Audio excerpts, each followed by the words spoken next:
about to happen, guys. Just letting you know. Should we stop talking? No, not at all. Co-star letting people get on. Perfect. And so, knowledge is power, and we don't really research stuff, so we don't know. Because in 04th Ward, they were throwing money to people to move in the 04th Ward. They call it neighborhood stabilization. Anyway, do you know the government gave me over $60K? Wow. So when my mortgage loaner was like, "Yo, yeah, we gonna get you this much money," I was like, "Oh, maybe like you're like mistakenly adding another zero." Yeah. When he gave us the final, I said, "Oh snap, you wasn't playing over $60K." Yeah. So that's 190 minus the $60K if I stay there for 10 years. Wow. That what? They still need people. So here's the problem. So they are building up houses, but $375. That's what they letting it go for. I had instant equity around me. Yeah. But that's why we moved into the house, though. So we prayed about it. God gave us a nice little spot. It's 10 minutes away from the stadium. Carlo works 10 minutes away, right across from the stadium. Right. So it's 10 minutes away. That's a great place to be. But we're off away from all the traffic.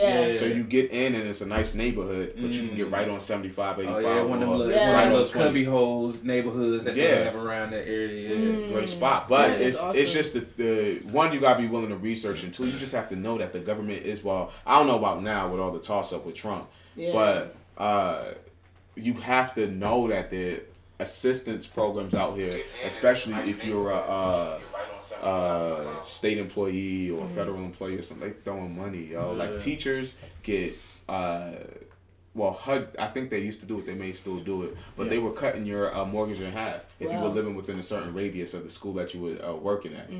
Oh, that's crazy. Man. Wow. Man. Like you log in and they take you to it's like a backdoor site, if you would. And you just see the sliced prices on the houses. Like crazy foreclosures or just like abandoned joints. There's money out here. They also give you money to renovate homes. I didn't know that. Do they? I need Atlanta that. Housing Authority. I need that. But they call the neighborhood stabilizer. So you have to get in within a certain like neighborhood. Which is all, it's all like West Side-ish. It's in the city. Which is a great deal. I can do it. So, well, that's a good to know. If you listen to Mo. I ain't the only person. If you're watching right now, you know what I'm saying? I ain't the only person out here to think about. Even you think I'm crazy when I be talking. It's a bigger play, man. Because at the end of the day, I still have a child who's gonna need something. You know, in a few years, if the equity goes crazy, come on, man. It's a business move. It ain't nothing to sell a house and that house pay for the house that you're gonna the next house you're gonna buy. You know? But that's I mean, I don't know if you guys want to talk about money moves and stuff like that, but that's the kind of conversations that I have. I like them conversations. I miss them conversations. I miss them conversations. We are live. What's up, everybody? Give you all a chance to come through. We can conversate side of the game. That's right. You know what I'm saying? Put my headset on. Make sure everybody tweaking at the right parts and we can keying out of range. Well, we're live. I'm putting on live. Hey man, get your life together. Get your life together, Darius J. Right. Yeah, we're going to give y'all a few more minutes before I start recording. Recording, you can't get on no more. So, so all right. Hey, man. I still feel sleepy, yo. I hear it. Yeah, welcome to the live chat. Hey, man. Yeah, if Tasha get on here, I gotta tell her son that, hey man, teach your mama how to do live chat. Don't be messaging us on no Facebook. Yeah, she was commenting under the post that you shared with her name on it. I was like, what is she doing? Yo. Don't be talking about me, Darius. That's what she was like. Don't be talking about me. Hey man.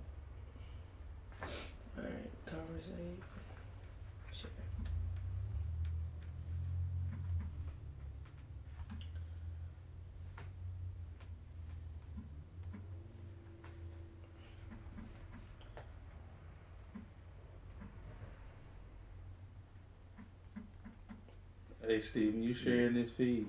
I'm actually logged into the account. Oh. Right now. But yeah, I can do that.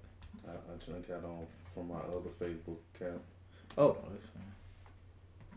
Oh, hey, I forgot how to do everything on social media now. Because I'm controlling the camera with the phone. Yeah. Since you took the fast Yeah, to the fast for social media. It was like, hey, how do I do that? Sidebar, I know this is completely off topic, y'all. But I hear these air fryers is where it's at. Yeah, I've been hearing that too. Yo, everybody that I have been talking, because just, Brian Brown, man, he been talking about that joint so hard, man, he almost made me go buy one. I was just like... So, my homie said you can take McDonald's fries, and I don't know the brand of it that he had, but he was like, you could put it in the joint, and it comes out just like when you first got it. Dang. That's crazy if you could rejuvenate McDonald's fries. Listen, well, they don't go bad. They're not real anyway. So. Right, exactly. But I'm just talking about, when McDonald's fries get cold, they're done. Right. Done. And Chick-fil-A fries. I wonder if Chick-fil-A fries count. Because Chick-fil-A fries be bomb. Nah, they listen. Like if they get cold, can like I you get have a sponsorship? to eat those. Please. Sponsor me. Sponsored by. This episode is sponsored by. Them things are amazing. As a I matter can't of wait fact, to I had some last night. Some Chick-fil-A fries? Yes. Ugh. You know they fry it in peanut oil, so it's just a different type of je ne sais quoi, you know. Yeah, as you speak in other languages, you know. Exactly. You know what I Right. mean? It's just delicioso. Ha. Yeah. See that? Spanish. For what? Spanish for what? Delicious. Okay. Duh. Good job, because usually you be saying other stuff. I be learning. Yeah, that's good that you're learning, because the other one. Exciting. No, he does stuff like that. But he does stuff like that. Yeah, man. Oh, God. Crazy. You know. I'm just sending stuff to everybody on my Instagram. Did you share it to the Facebook group? I did. Oh, okay. Cool. In the page. That'll do your job. First of all, what you're not about to do is tell me to do something I already did. There's I mean, don't you hate that though? When you about to cut off a light, Hey, go ahead, somebody's like, "Hey, turn the light off." What do you think I'm doing? Nah, you like, nah, I'm good. Nah. You got it. I'm alright. I'm just telling people, You just be right there at the switch. You be like, "Hey, can you turn that?" Right, because it's that one button that like, nah, you got it. I'm good. But when you turn the light, that's my point. Right. I was finna do it, and you felt like you had to say it. Right. Like you somebody's daddy out here. Oh gosh. Oh my goodness. I'm sharing on my page. I shared it to Tony for real too, but I know Tony ain't gonna know how to work this stuff, man. Cause out of Tony Lee, Tony still be texting in broken English. Oh, I never seen that like that. Stop it. Meanwhile, he watching this right now. English is already broken. So Exactly. understand. Family, Chris Maxwell, what's up, man? Hi. Max, what it do? Family. Send it to Russ too. You know what I mean? Oh, Hey man, we started late. Is it crazy that I be particular about who I want to send it to? My friend is. I'm like, I don't even want you to watch. Oh. Yeah, it's crazy. You know what I mean? It's kind of crazy. Exactly. You know what I'm saying? All press is good press, but I just be like, you know what? I don't like you. You know what I mean? Oh. I'm glad you wasn't specific about that. Yeah, you know I don't care. Trump caves on Fire Island. This is my preemptive title. He said Trump caves on Fire Island. Bro, let me tell you something. That is a very dumb Yo. Hey man, Trump was an inspiration in 2018, man. He was. What he got? When he became president? 16. It's been He too inspired long. me, man. Why? He changed the way I look at money. He make you want to get your life right. Exactly. You know what I'm saying? Cause you can ask Siobhan. When I woke up the next day after I told her he was gonna win, cause he was like, "Nah, he ain't gonna win." I said, I said, let me tell you something. What I know, he go with it don't never go the way you think it is. Because if you ain't really ahead, he'll never ahead. I said, Trump went to presidency and went to sleep. You know what I'm saying? I woke up, so I was like, I just can't believe what happened. I was just like, hey, man. Listen. Time to get our life Start buying the unperishables. Hey, man, you want to put yourself in a buying position. You don't want to be a consumer for the rest of your life. Mm-hmm. You know what? I mean, in that regard, it's not such a bad thing he became president. Because it makes you want to make sure you're fizzing on, especially with all the craziness that's happening now. Yep. Yeah. It's like, how can I not be in this position again? Mm-hmm. Or get out this position now? Exactly. Because it's insane. Yeah, absolutely. That's exactly how I look at it. I was just like, yo, I just, how can I not be like this? Yeah. Yeah, man. All right, man. Yeah, we good. We in it to win it. Time to get the listeners in on things. Yeah. I'm gonna bring these closer. I'll be ready. Yo. Hey, man, you don't need your phone ain't charged again, Nope. man. How Steve gave you all that charging stuff for your phone and you still don't keep your phone charged, man? That's a good question, Darius. It is. I don't have an answer for it. You might want to That was honest. I was like, ooh, she about to fight back. You know, I wasn't about to say something, but I have nothing to say. You know what? I want to say I apologize. I mean, because, you know. I don't know. And it's in my purse right now, the portable charger. Electrical sockets avoid me. You know? Mm-hmm. That's actually what it is. I gotta make sure my mic turned down low because that first one. I know I was trying to talk in your volume, but I can't. Because you ain't me. I'm not. You don't have That's that power. okay. Because you know what I mean? it's okay to be me. When you get that power, you know what I'm saying? You're going to be amazing. But right now, you just like. I don't want that power. You God like gave me my own power. You Dragon Ball Goku. Oh. I'm like Dragon Ball Super Goku. Okay. You know Ultra Instinct. Yeah, That's Ultra it. Instinct. You know what I'm saying? Well, I almost died because I got so powerful. Wow. So that movie then? Brawley? No, man. Don't tell me about it. If you have seen I haven't seen it. Is it the same like before where they only having it in theaters for a select time? No. It was supposed to. It was supposed to, but it made so much money. Oh, Yeah. yeah. And they extended because it made it's $7 like, million the first day. Yeah, I gotta go check that On out. a yeah, Wednesday. because it's still That's out there. crazy. You know what I mean? On a Wednesday. On a Wednesday. Yeah, because that I doesn't still happen. got So I got real fans out here. When they did the other joint, the freezer, local joint, I ended up going. Yeah. Well, they probably made a lot of money off of that too. Yeah, they definitely making moonies baby. off of that. Yeah. Cause I gotta see. There's a couple of them. There's another one coming up, Hunter x Hunter. I gotta see too. Yeah. Oh yeah, I like that show. Yeah, you like Hunter? Yeah. Yeah, that joint good, man. Gone with fire. Yeah. And Joker killed everybody. All I'm right, gonna man, we get a finna mouse start. for you. Hey, Alright, we with it. Nobody want to hear that. Yeah, you do want to hear that. Wait, what? You got a mouse? I said I'm going to get a mouse for About you. time. You know what I'm saying? You don't like this A simple thank Jiggle you my would bob have right sufficed. here that you got. A simple thank you would have sufficed. You didn't thank me when I got the hard drive, homie.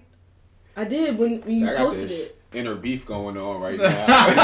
We don't usually sit by each other. Yeah, we don't use sit by each other. This is a mistake. Yeah, told you. normally, I told you know what I'm saying? Normally we fuss at each other from afar about 5 minutes and then we like, all right, we done. We done. Okay. But now she right up on me, attention. Chris said, "Don't go without him." You know what I mean? Hey man, I ain't gonna go without you, dog. Like I promise you, you know me and you gonna hit a Mall of Georgia, whatever that movie theater is. Nah, man. And the next week he gonna call you from the movie theater.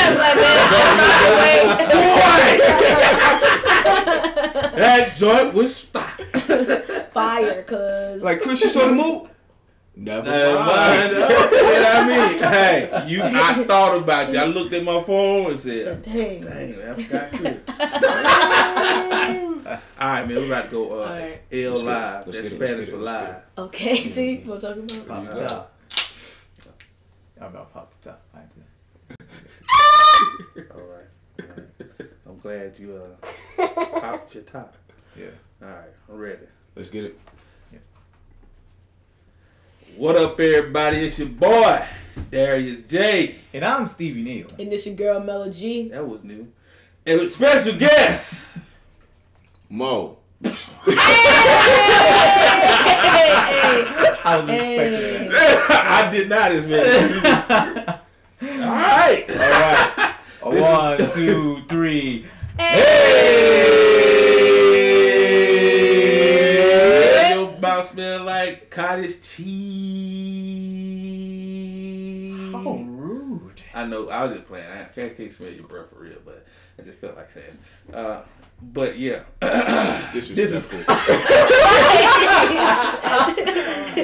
Convrs8, man. This is Convrs8. Welcome everybody. You know what I'm saying? This is the second show of the second season. I appreciate everybody that coming through, that holler at us and listen to us. Y'all been really listening to us out here. Our listening streams has gone up exponentially. Yes, it is. Thank y'all. You know what I'm saying? We are a collective of different minds coming together to give our opinion and thoughts on topics that we deem noteworthy, with special guests ranging from no collar to white collar, coming to you in a godly fashion. I mean, we don't cuss, because if I cuss, y'all don't know what it was like in these streets. It was hard out here for a pimp.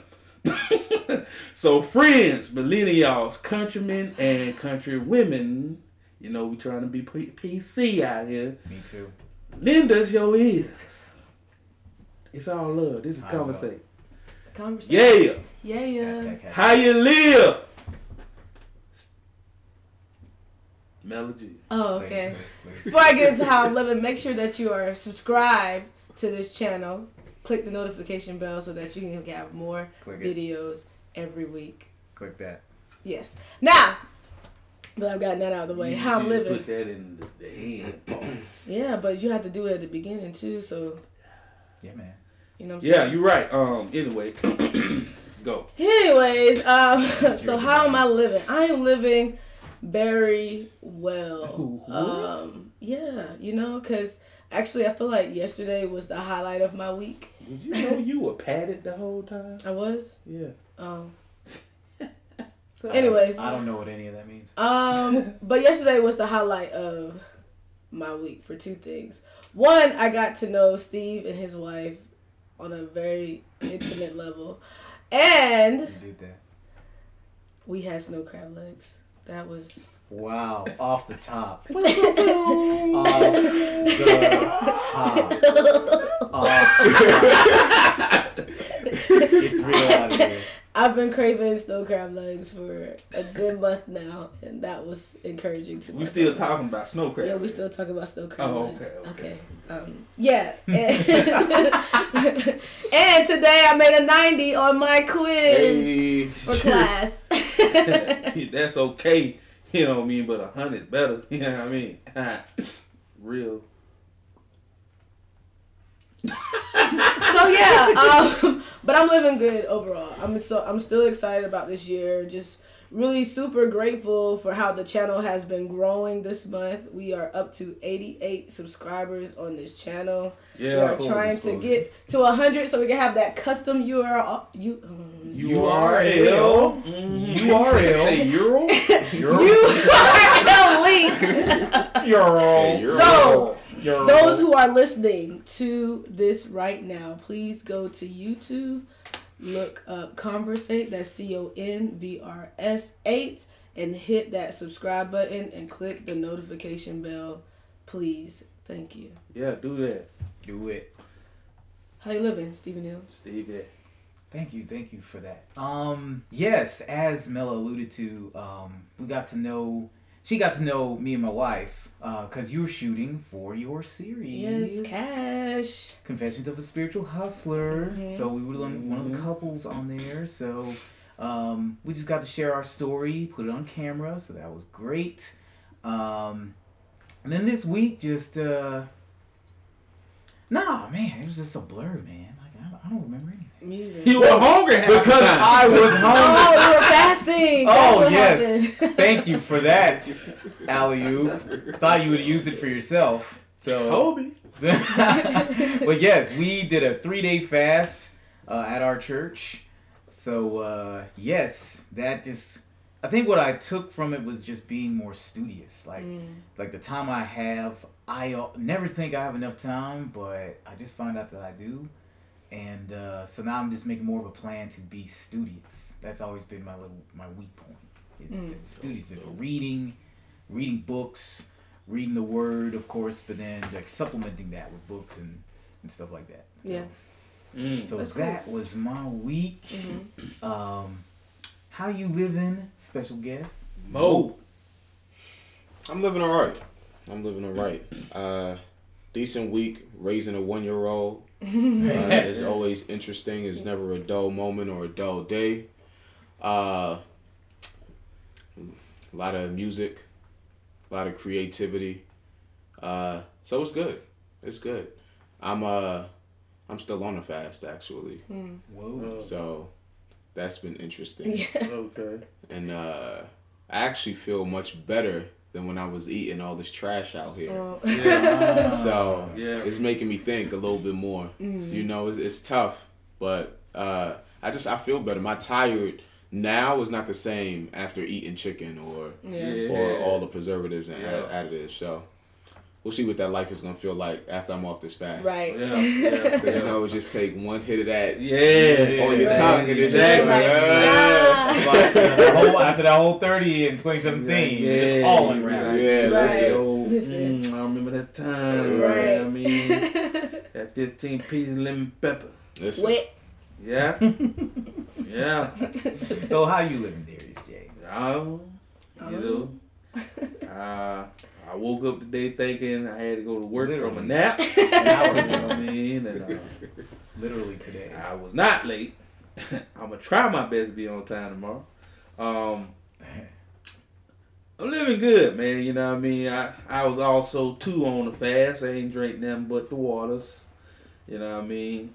It was pretty tough as we discussed in our little group message. You know what I'm saying? Because normally I take fast pretty well. You know what I mean? Like I always was like. I was like, once I get over the simple fact that once I fix my mind on I'm not eating, I'll be okay. I get my little headache and stuff like that, but I just drown myself in water. You know what I mean? But this time I was just like, why is this not taken the way it usually takes? Yeah. You know what I mean? Like I was very hungry because I got, just like Rashad had to point out the other day, I was like, hey man, this is a toxic texter. Because I got on there talking about, hey, I just want a Chick-fil-A sauce sandwich. No, you did not. Get out. Not just the sauce. Just the sauce on a toasted piece of Zaxby's bread. Wow. Really? Creative. That's how hungry I was. You know what I mean? Like I was thinking Two different brands. Just like cheap ways of destroying my body. Yeah. But after that, you know what I'm saying? But one thing I did learn, I was just like, I feel like I was heard God more clearly. Yeah.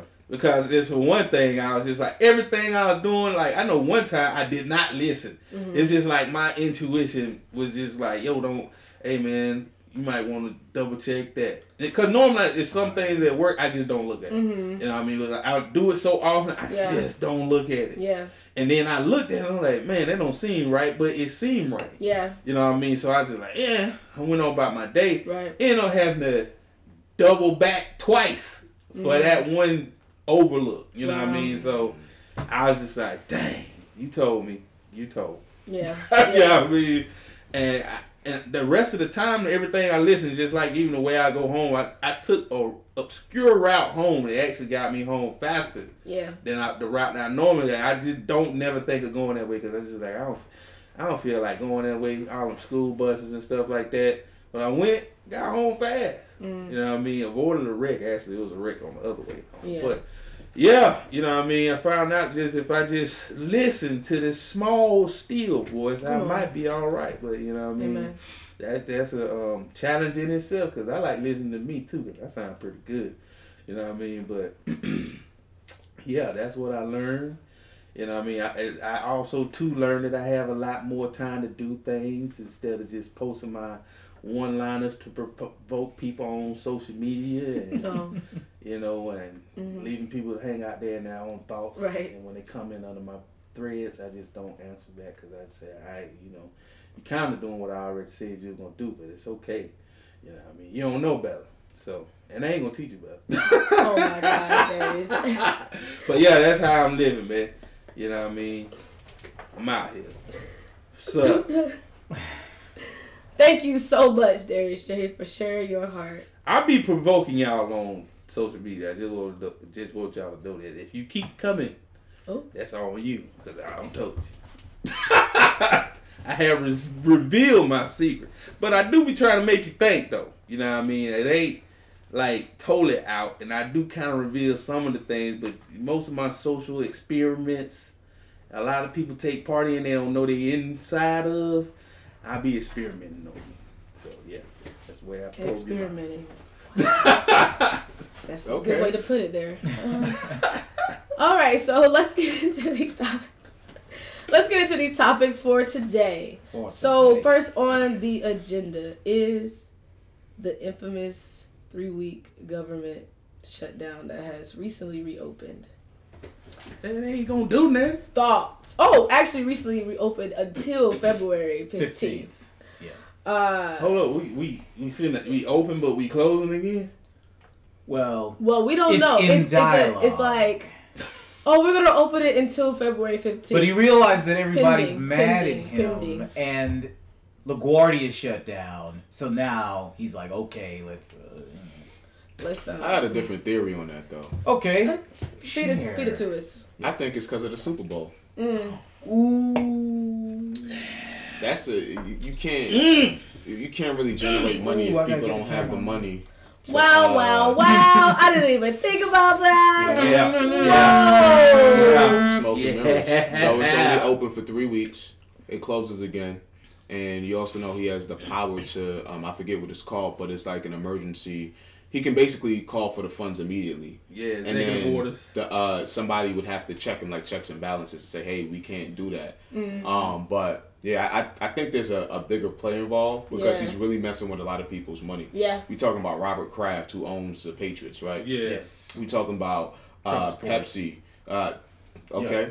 We talking about Pepsi, which is a multi-million-dollar business, maybe even billion-dollar business, right? Yeah. And so you'll have these people who are coming and may not have the funds or may even recede coming because they're like, you know what? Yeah. I can make it down there and I have this ticket, but I might as well try to sell it because I ain't been paid since Christmas. Some people ain't been paid since Christmas. Yeah. So I think it's a bigger money play on for this. It will bring some relief, but it has nothing to do with the people it's affecting. No. I totally agree because that's kind of how I looked at it too. I was just like, the Super Bowl coming up. It's a big revenue day for everybody. Yeah.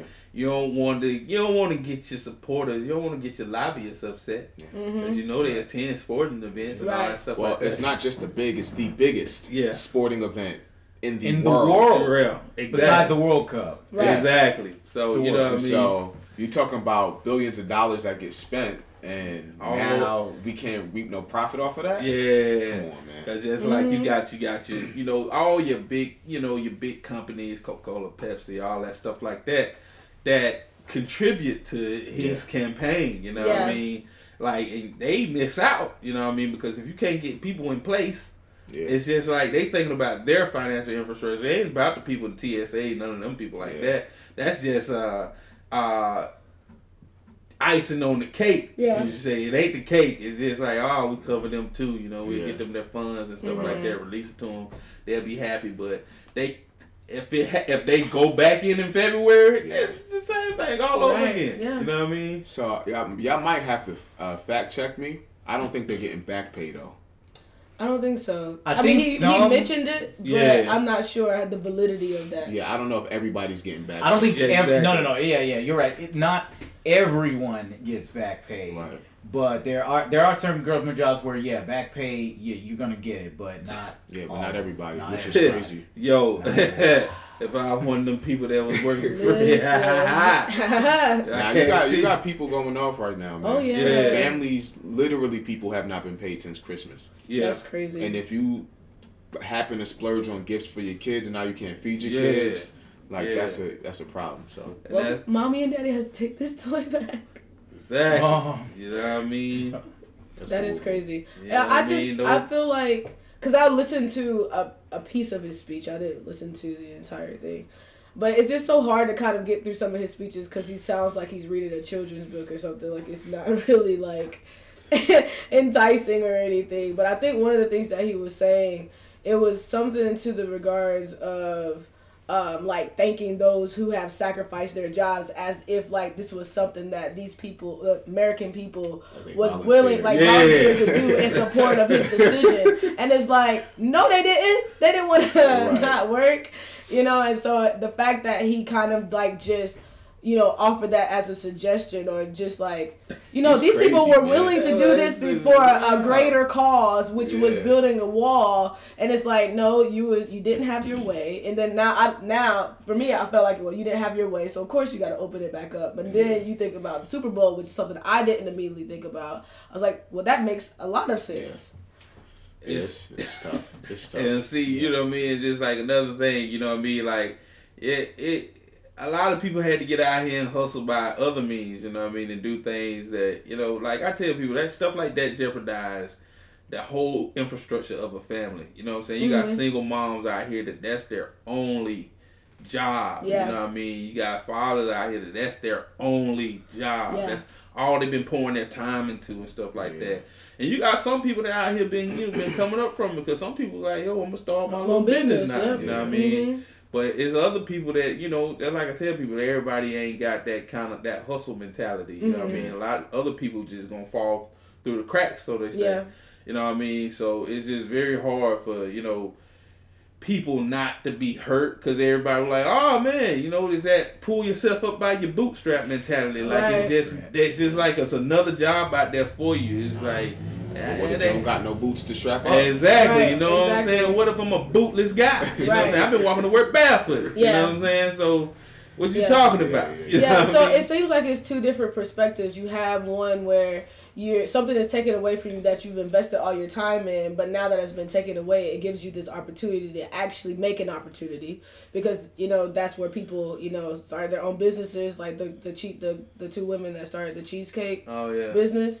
But then I think on the other side, it's like basically what we were just talking about. It's like you realize, like, I think something you said earlier too is like not having all your apples in one, you know, basket, like having them spread out. But I mean, sometimes that's just what people know. They do what they know, and that's what they're best at. But, you know, I think if anything, it kind of causes you to think about like, well, you know, emergency fund is important. You know, these certain things that, you know, that you really don't think about having, like, you start kind of like, you know, considering that as something that, I'm going to need because you never know what's going to happen, you know. And I feel like sometimes it takes situations like that for people to realize that.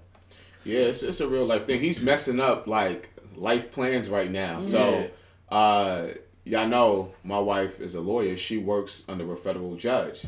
So she's a federal employee. So we're affected by that, too. Right. Now, thank God we ain't really get tapped in the pockets just yet. But it's like we have all these plans set up, and it's like, nope.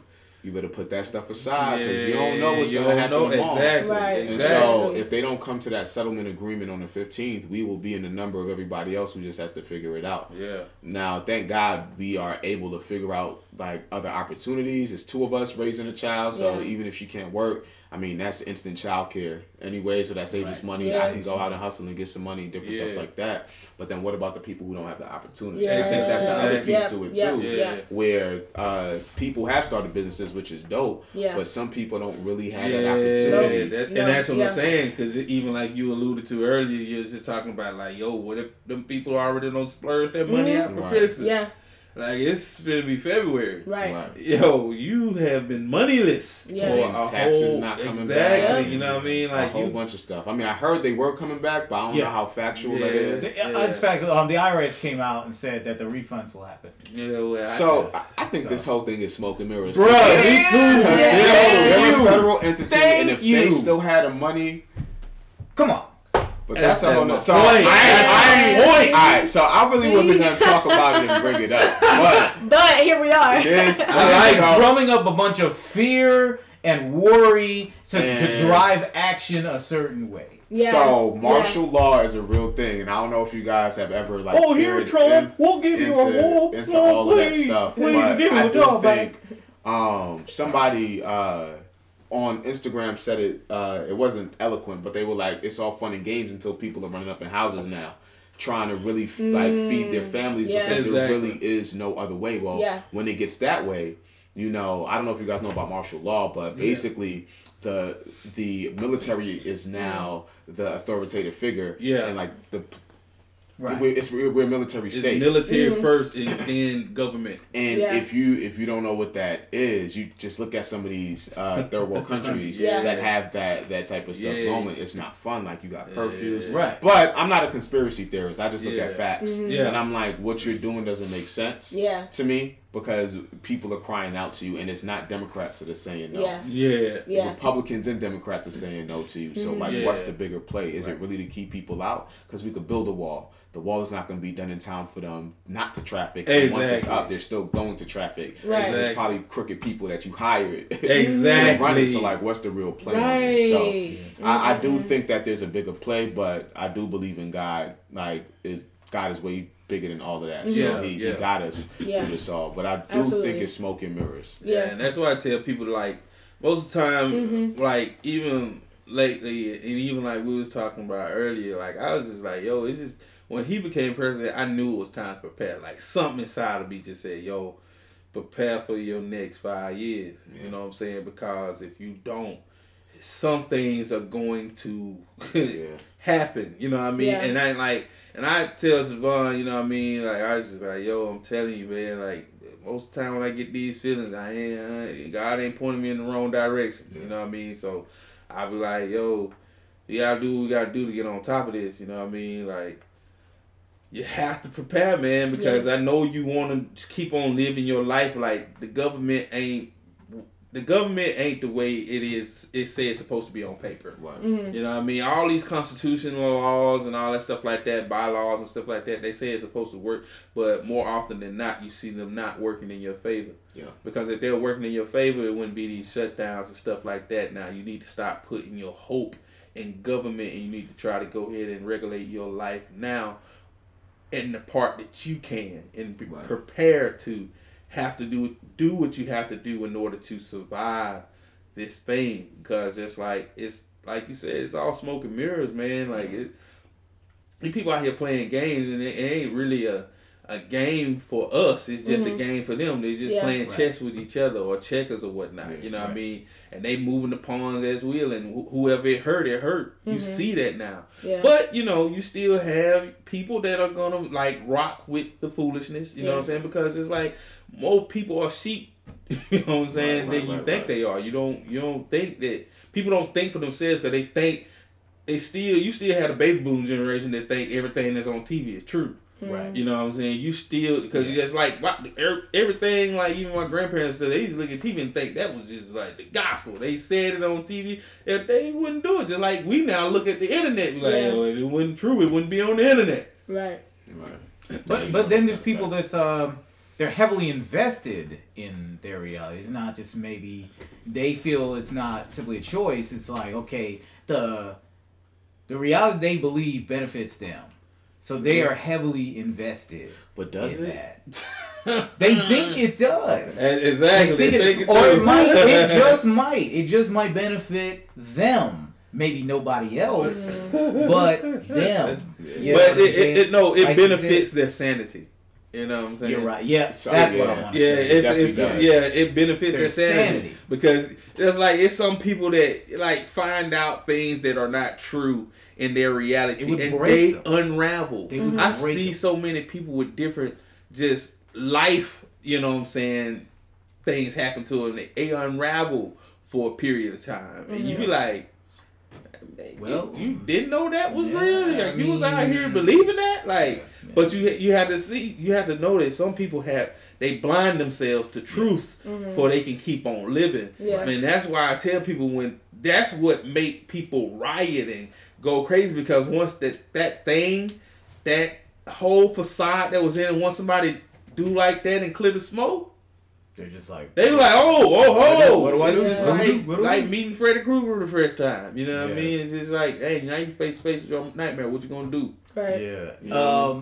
Chris Maxwell, he asked, So what exactly is the wall going to do? Which is the center of this whole thing. Hey, make more engineers. You know what I'm saying? They're going to find a way over that wall. Yeah, it's going to be like Fast and Furious in this guy. It's so ridiculous, man.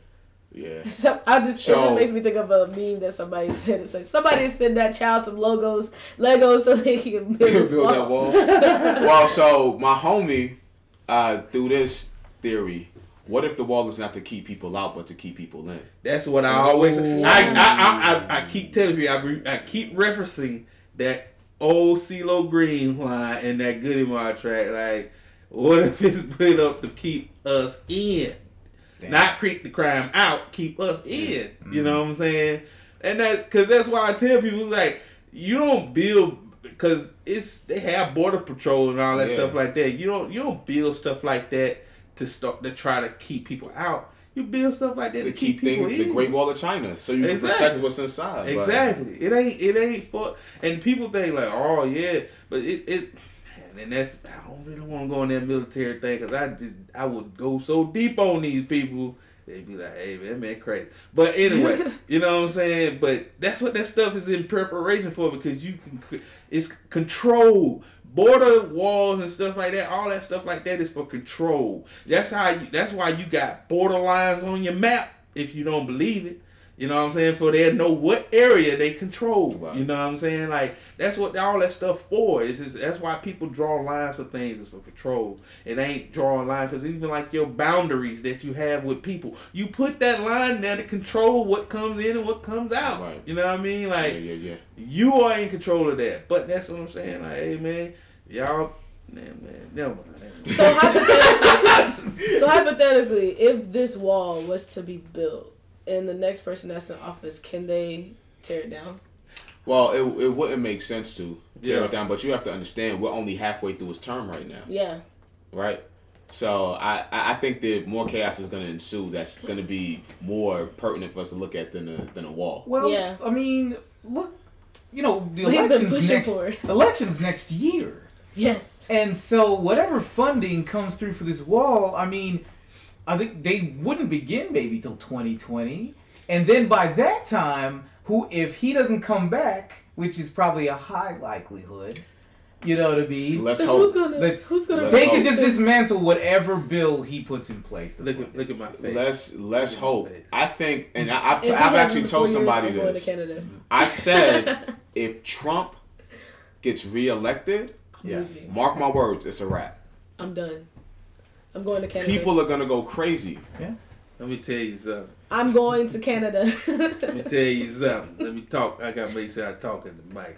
Let me tell you something. Exactly what he just said. That's going to be facts. Because I'm telling you, if he elected again, it's going to break people's minds. It's going to break people's minds. It's going to break their morals. It's going to break everything that they hold true. It might be like Mad Max out here. You know what I'm saying? I'm saying, if that's the case, if you're trying to move, you better do it before he gets reelected, because he might try, like you said, try to lock us all in. That's why I tell people now, no expatriate stuff. We're moving the podcast to Canada. I'm telling you, because it's like, and that's why I keep trying to tell people, man, you better be like that ant. You know what I mean? Don't be out here being that grasshopper, yo. Better be out here being that ant. Better get them storehouses ready. Exactly. Get out. Now that's exactly. Now that. And like I tell people, honestly, that's the reason why I ain't really made no like real big moves. Like, I just be like, kill all that other stuff. And I'll wait to see what comes in the next 4 years. You know what I mean? Because this term, by the time election come up again, I'm gonna be either in a great place or in a place to take action. You know what I'm saying? Mm-hmm. It's one or the other. Whatever I have is gonna be either for one of those two things. I'm gonna be in a good place, be able to make something do. But just like I tell people, and when I was talking about this at work, people were like, "Oh, this time, blah blah blah." Hey, let me tell you something. Like, if you ain't already in it, don't go. Not right now. You know what I'm saying? Prepare to be able to get in it, because just like I tell people, I remember in 2005, 2006, 2007, 2000, all that, last years of Bush, you know what I'm saying? It looked just like it's looking now. You remember if you ever been to Marietta and stuff like that by the graveyard off of South Marietta Parkway, that joint shut down. It was houses going up. They shut that joint down. Was that the big foreclosure time? 2008, yeah. Yeah, the big. Yeah, that's when everybody was losing houses. Yeah, exactly. Wow. And I was like, yo, because just like people were like, oh man, I was like, hey man, if you really can't afford it and you still got a lot of stuff on the back of you, I wouldn't do it unless you're ready. You know what I'm saying? Like, because if you ain't prepared and you ain't got the mentality to know how to govern yourself, because they're like, some people are like, oh yeah, go for it, you smart. You know what I'm saying? But some people just like, opportunity. It's like, you ain't really prepared. This opportunity could be your curse. Yeah. You know what I'm saying? Like, this will unravel you, buddy. Mm-hmm. You know what I mean? But now, just like, man, be careful, yo. I just think they're going to take advantage of the election as far as all this stuff, and everybody's trying to, or at least the Democrats are starting this movement to impeach him, and it's not going to happen within that system. They need to be trying to rally a champion. I have a question for y'all. That's true. Can I ask a question? Mm-hmm. Yeah. If we impeach Trump, then who's going to take his spot? Pence. And so you that's want why Pence. you want you So that's why I say. Meanwhile, this might be Pence and not Trump doing all of this. So that's why I. Meanwhile,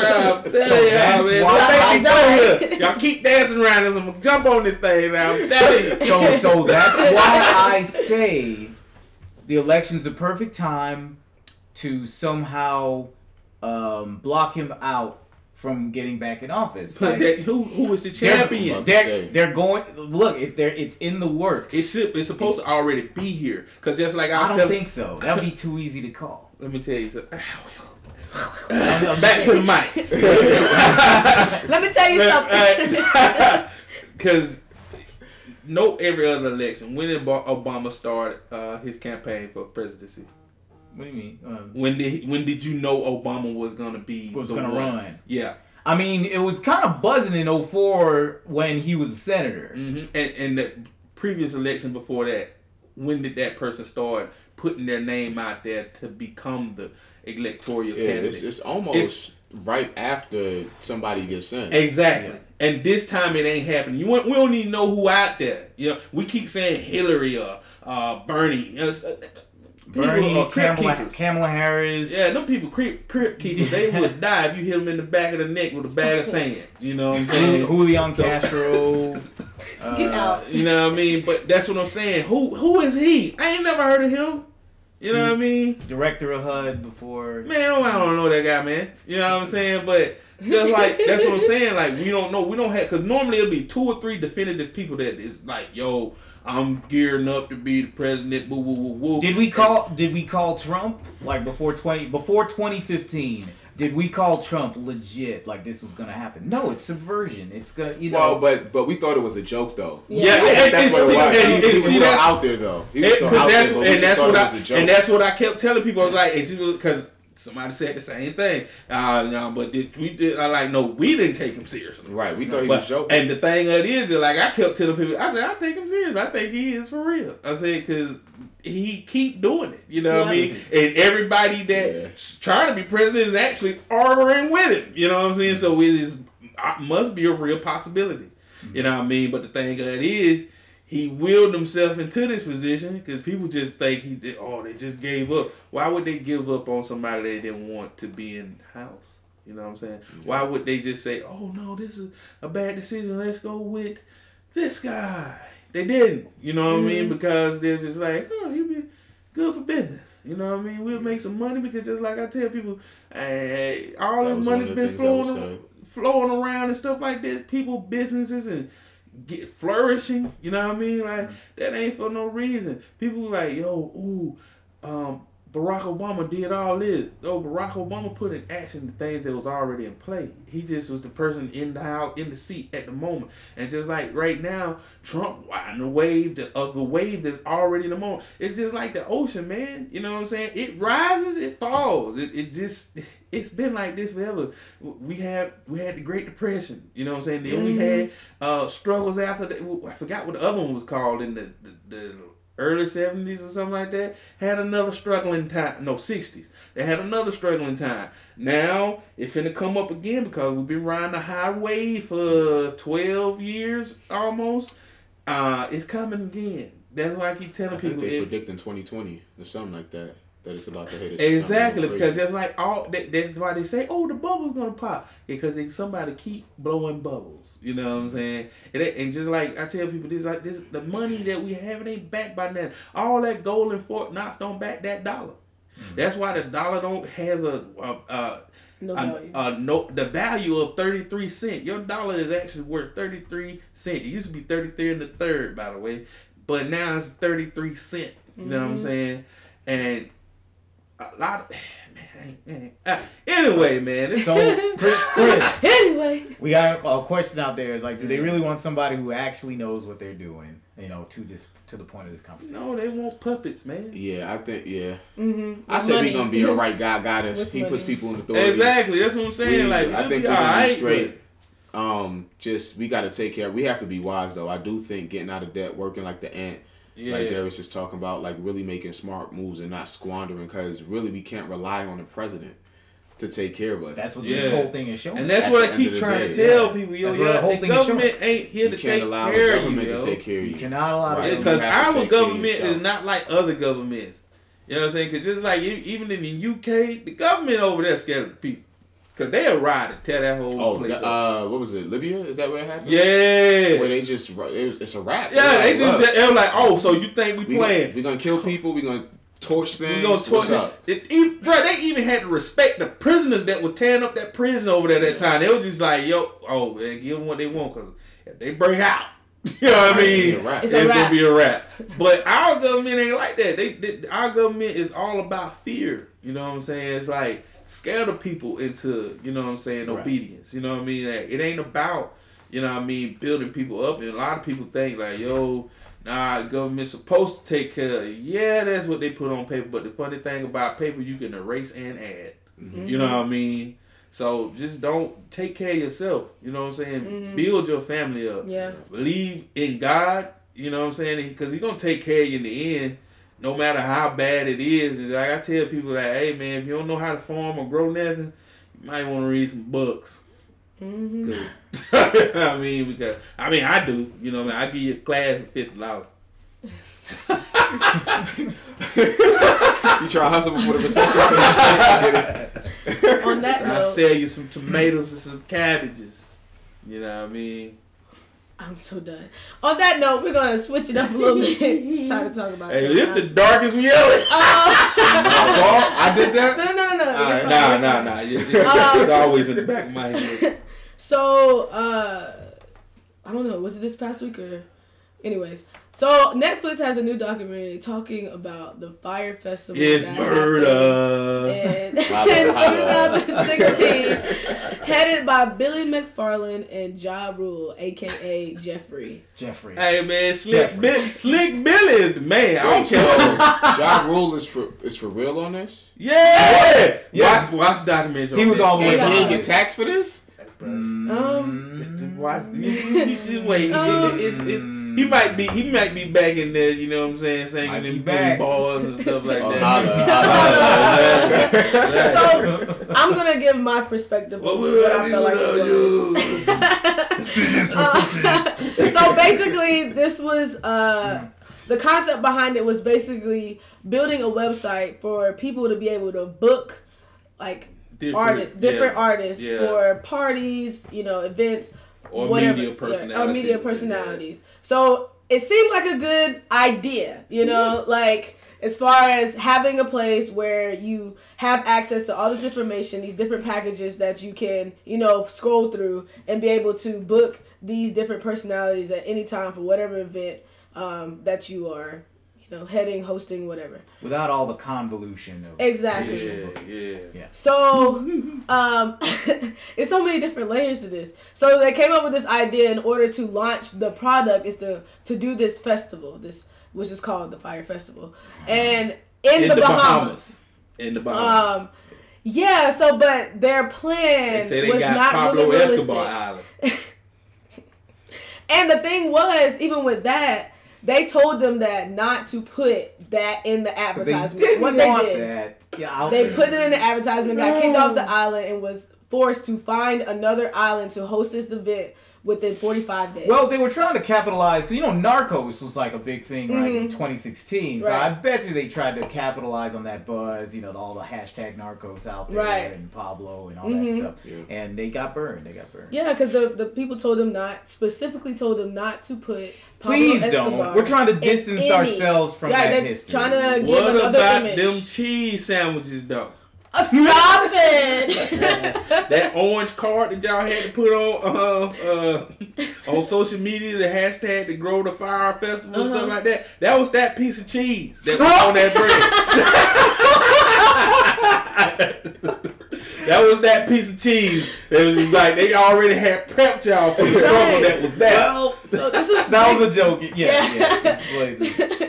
But basically, this stuff still happens today. Like just the scamming and just putting stuff out there, to make people believe in something. Because I think even really just a luxury concept, though. Yes. Yes. Bro, I really like Ja Rule. But if you watch that Fyre Festival on Netflix, you gonna be like, he was really out here pumping this up.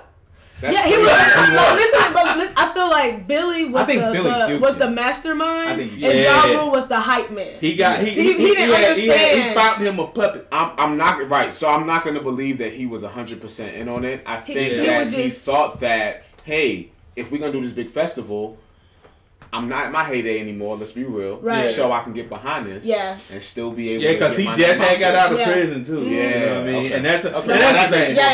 Yeah. So he got behind it, but you see him on there. He's like, yeah, it's gonna be the big night, and he was just talking about all the things you can do to hype it up and stuff like that. And I was just like, well, you really wasn't paying attention to the Nope. beats. You kept, because every time I seen he had a beard in his So I don't even blame him though. I blame his team.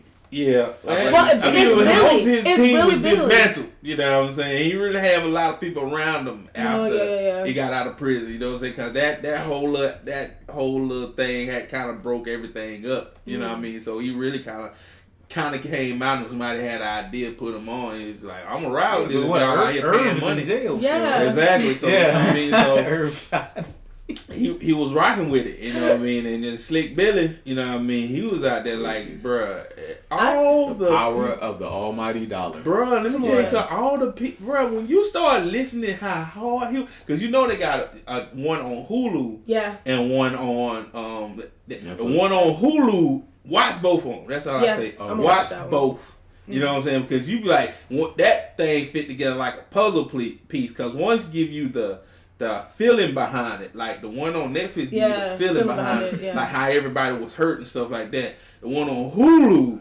give you like, yo, this is what was going on. Slick Billy was really out here conning, and I was like, how many fools is out there? And I'm talking about you fooling people that made money. You know what I'm saying? Because being savvy. You know what I'm saying? And you be like, how do you get all y'all? It's a good business op though. It is. It was good. It was a great model. Because it's like, it was a good model because that idea could have been $1 billion idea if it had a solid foundation. Yeah. But this dude was basically like just throwing stuff out, and he was like, it's like somebody, he was sitting in the room with a bunch of investors, and he was just throwing ideas out there, and they was just like, wow, I'm gonna invest in that. You know what? Billy, boy, for real? Villas, and he was up there, he was like, yeah, and he was just like throwing stuff out there, and it's like, he was like a high, like somebody that was high, just having ideas. Right. You know what I'm saying? Like, seriously. and he had people buying in, and then like, even with the wrist thing, damn, like that was crazy. Boy, when he had people had to put $300 he's like, but it was like a suggestion. It was like, people have already. You know how much no money he made off that $2.2 million off the bands. Like, and all he was doing was paying for past schemes that he had already. He had paid off that whole credit card thing. Yeah, because he had like that. $250,000. The thing you figure out about him, he had many things, little Ponzi schemes that he had. That all he was doing is getting money to try to pay the person to keep from killing him. Yeah, you know what I'm saying? He was just like, oh, I got an idea. Some bagmen fire, cuz.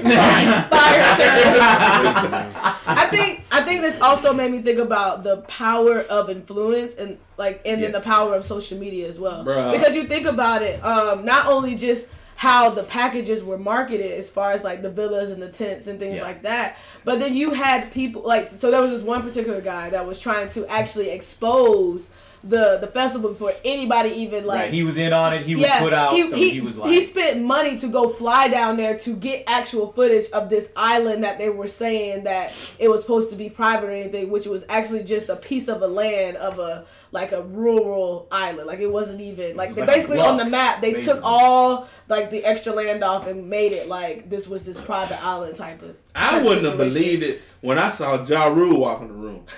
Ja Rule ain't been hot since 05. You know what I'm saying? When I see you walk in, though, Blink 182. Yeah. Who's gonna spend thousands of dollars? Blink 182 ain't been hot since the second. Hold on. The lineup. Do you know the Eagles still sell out stadiums? But they're the Eagles, though. But Blink 182 was smashing in their heyday. Yeah, and in their heyday. But the Eagles not in their heyday, right? So certain people understood how to maintain a fan base, and they still tour. Yeah. So I would have, if Blink 182 was, I'd be like, cool. I could watch them. I like cool. It. And just like I tell people, but one thing I'll make a joke about Ja Rule because Ja Rule actually got a lot of hits. You know what I mean? Yeah, he's you know what I'm saying? His name is Jeffrey in this podcast. Yeah. You know what I'm saying? Jeffrey Act. Jeffrey. Well, for all legal purposes, he has to be Jeffrey Acting. You know what I'm saying? Right now. Yeah, but the thing that is like. All those people, because people make jokes and say, "Well, how did they?" I was like, "Hey," but just like you were saying, these people had in their heyday, they were the top of the charts. You know what I mean? Like Ja Rule ruled the charts until 50 bodied him. You know what I'm saying? Yeah, until you know what I'm saying. Yeah. But that's what I'm saying. It was a good buy-in, but at the same time, you have to think about yo, man. I don't know if I was Ja Rule, I had to look around and say, "Oh man, we spending a lot of money and not a lot of things are happening." Yeah. But it's not his money. Yeah, like it's not. You said, he's just out of jail. Yeah. You know what I'm saying? Hindsight is always 2020. Now we can look back, but he thought he was about to come up, and Billy is that guy. He knew what he was doing. Boy, Billy. So and to finish my point, with the social media piece, you have people who are you have this person who is trying to expose. The event, but then because of how hyped it was, you have all these different, celebrities, and all the models and stuff there. Yeah, and so you have them bought in to this idea, and you have people the people that's coming are their followers basically. So it's if these people are gonna be here and they are hyping up this event, then this must be something that's gonna be great. But then it's even with the factual stuff out there, that was still overshadowing because so many people. Yeah, it was the hype.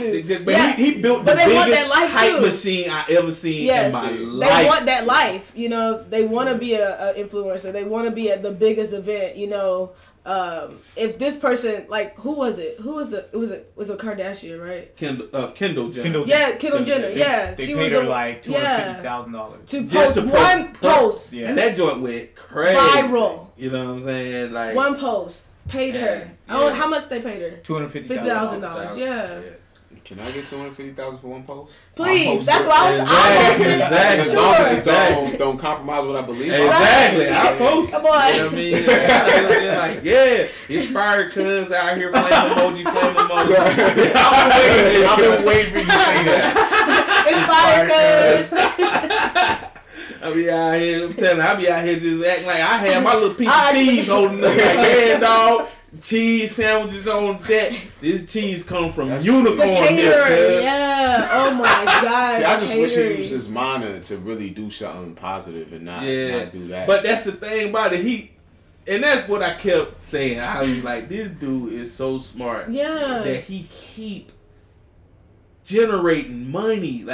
if he had something really that he can stand on, that dude would be the richest man in the world right now. Because, dude, the ideas that he come up with, you be like, dang, that's a good idea. But the problem with scamming is once you start, you can't stop. stop. You can't, and that's exactly what happened to him. Because once he started getting that, it's just like the dope game, man. Like you start getting money so fast. It's that fast money. That fast money. They say fast money is not good money. Exactly, because all you had to do was faster go. Exactly, because all he figured out, like, all I got to do is go ahead and talk to these people, make them believe, and walk out with a check. Yeah, basically. Sign me up. Right. You know what I mean?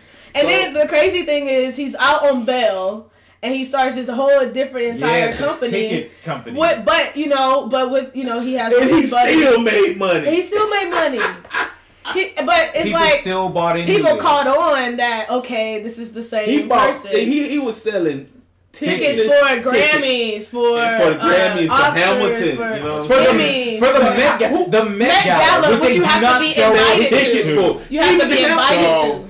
If he ever wrote a book on marketing, bro, I'm buying that joint. I would look into it. I would too. I'd be like, that's what he needs how to do do. you sell tickets to something that don't even have tickets, bro? And that's what I was like, all the stuff that they were talking about that had tickets to, I was just like, yo, you know that's kind of common knowledge that they don't have tickets for stuff like that. You have to be invited. You have to be invited. This is invite only. Approved. This ain't like. If he ever wrote, so now if he, listen, that's good. Just cut me in on this. Hey, if you ever want to make more money, just write a book on marketing. When you get out, I would buy that book, and bro. just use your powers for good, man. Yeah, I'm telling you, that's crazy, bro. I was like, he sold water to a whale. He did, literally, I bro. live in this. And I was just like, you know what, you're right. Cause and the thing of it is, I wouldn't even, by the time I got done watching the documentary, I was just like, I'm not even mad at this guy. I was like, this is the smartest man walking the planet right now. Think about it. This guy is like the modern Frank Abagnale from Catch Me If You Can. Oh yeah, just like a digital con man. Yeah, exactly. Yeah. Because it's like I was like, yo, he just know how to finesse this. The FBI needs to hire. You know what I'm saying? Like that's what I keep telling people. I'm like, if I was with hackers, exactly. That's what I was about to say. They do it with hackers. Like I promise you, you know what I'm saying. At least I think they do it with hackers. They probably some. I ain't trying to give away all the secrets. Don't arrest me. They do it with the ones that comply. You know what I'm saying? Now, because some people just they be arrogant thing and they like, I don't care because I'm gonna try you again when I get another computer. And then you be like, click clack. Exactly. Clack. The thing about it, you can't stop people from getting computers. But I gotta give a big shout out hacker tool to my boy Adam. Oh yeah. The guy, the go-to man, the go-to dude. That took one like, literally for the team. Literally. So I haven't seen it yet, so y'all have to fill me in on Adam. Go Mel. Go Steve, one of y'all. I actually walked out of the room. When I came back, everybody was like agape. Apparently, there was a lot of things that he took for the team. Like he had to find a caterer for the festival when the original caterer pulled out and stuff like this. So basically, on the island, there's minimal electricity and water access. Because it's just like a bluff. Wait, so they were on the island? Yeah, they were on the island, but it wasn't like the island that they advertised. It didn't have no plumbing. You know what I'm saying? Like none of that. No electricity. It's just like the Delta in Mississippi. It's just a flat piece of grassy land. And the tents were actually FEMA tents. FEMA tents from like hurricane victims. Bruh, when I see them tents, I was like, they got y'all. That's crazy. Bro, them tents look like some Coleman tips they got from Walmart. Hey, we gotta give them a tent. Hey, go find the Walmart in the Bahamas anywhere or something. Just give them some cloth and some sticks. That's horrible. Yeah, so moral of the story, I don't want to tell what he exactly did. You're going to have to go look at that for yourself. But he took one for the team to have access for water on the island. And what he did was disgusting. Yeah, it was very disgusting. Yeah, he did. He took one of the things. Just think about it.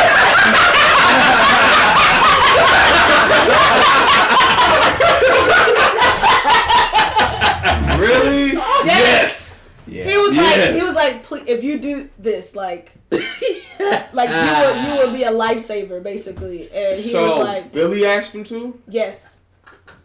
He was like, that's how good Billy is, man. Yo. You need to go see Billy tonight. Hey. You need to go talk to Billy and say, that's how good Billy is, baby. Are you down? Oh my gosh, yo, yes. What? Mm-hmm. Bruh, I'm telling you, Billy. Artist. Adam is a real one. Yeah, he's a real one. If you got a friend like Adam, bro, you got a friend. You got a friend. That man gonna die for you. Yeah. But Billy, I'm telling you, Billy needs to write a book. Like Billy needs to write a book. That's the positive. I just want to know how he. And then the FBI needs to hire him after he puts that book. Like social media marketing. Because I'm telling you, bro, that dude. Email marketing. Man, I just don't know how he that good, man. So he's out now. You said on bail. No. He was out on bail in the documentary. Yeah. And while he was out, it was so crazy because. See, he would have been cool if he would have just laid low. Laid low. And just be quiet. But he didn't. But he just like, you know what? I have this company, and now my friend is gonna be, the face of it. And he started emailing the same list from the Fyre Festival because one of the guys in the documentary was like, someone was still buying this. So he still bought the tickets, a $500 ticket. Yeah, so I think he got 10 to 15 people paying over $100,000 each for these tickets. Is the man. And now he's in for 6 years. Like, he's in for 6 years, but they're probably gonna get him on the Fyre Festival stuff too. So he probably have to stay in a little bit longer. But I mean, he might finagle them and get out tomorrow. Let me tell you something. But Billy gonna be living the life in prison. Let me just tell you that. Now. You know what I'm saying? He's gonna work the system. Probably gonna be selling tickets to prisoners for meals. Stop it. Knowing that he get meals, but 3 times a day, and that's it. But here we're like, yo, they got this exclusive meal where it ain't spam, it's treat meat. And that's people gonna be like, yo, hey man, I got 20 on your commissary, man. You give me that treat meat special, bro. I ain't had that in a minute. But I was like, somebody got to be smart, man. Like, yo, treat meat and spam is the same thing. But the thing that happened to his employees, though, man. Oh, bro. Yeah. Like the whole American Express thing where now they have all this debt. Suing this one man personally. Yeah. Personally for what? $150,000? Mm-hmm. On his That's Amex his fault. card. Yeah. That's his fault because he brought his personal card in. So the number one rule in business is don't mix your personal with your business. Yep. Yeah. That's why you get an LLC. Mm-hmm. That's why so that you have a separate entity. So he deserved that $150. Mm-hmm. Yeah. But he was the only one. I mean, and that's exactly what I said. And that's why I be like, yo, you can't. You did that to yourself. He owes that money. I mean, definitely grace, right? Mercy, right? But he learning. You gotta learn. You learned a great lesson. Yeah. You know what I'm saying? You know not to do that again. Yeah, man. But Billy, man, I'm telling you, man, Billy Mack. I want to talk to Billy. That's how when I walked away from that thing, I was like, damn, Adam need to go talk to Billy. Yes. Yo. Wow. I started it and I was like, oh, what's this? And I just moved on, but now I'm really you want, bro. Watch both. I'm gonna watch the one. I'm telling you, you gonna walk away looking at Billy like, yo, for real, yo. Yeah. Billy, you need to teach me just a little bit. Listen, if he writes a book, if he wants to make money, he needs to write a book. Write a book. That's what I'm saying. And if he gets this idea from here, we want to be sponsored. No sponsorship. Cut that 25%. Yeah. Cut the check. Look, come on. I mean, come on with the money. You know what I mean? Because I don't want to be, with you. You know. Right. Yeah. You might put some books and something. Exactly. You know that I can't let go of. Stop by your show, but I ain't no Adam.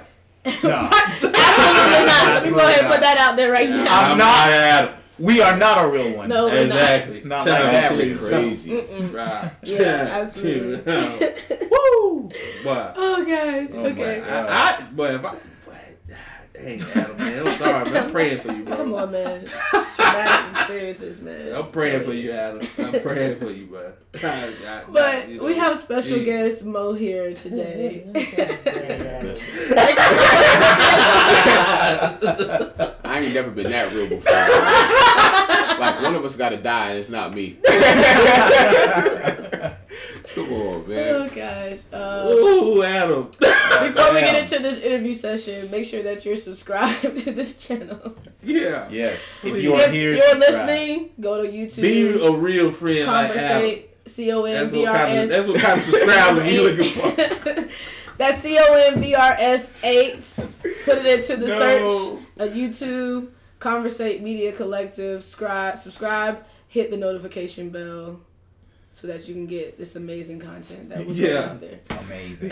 Or go to Spotify, Apple, one of the 8s.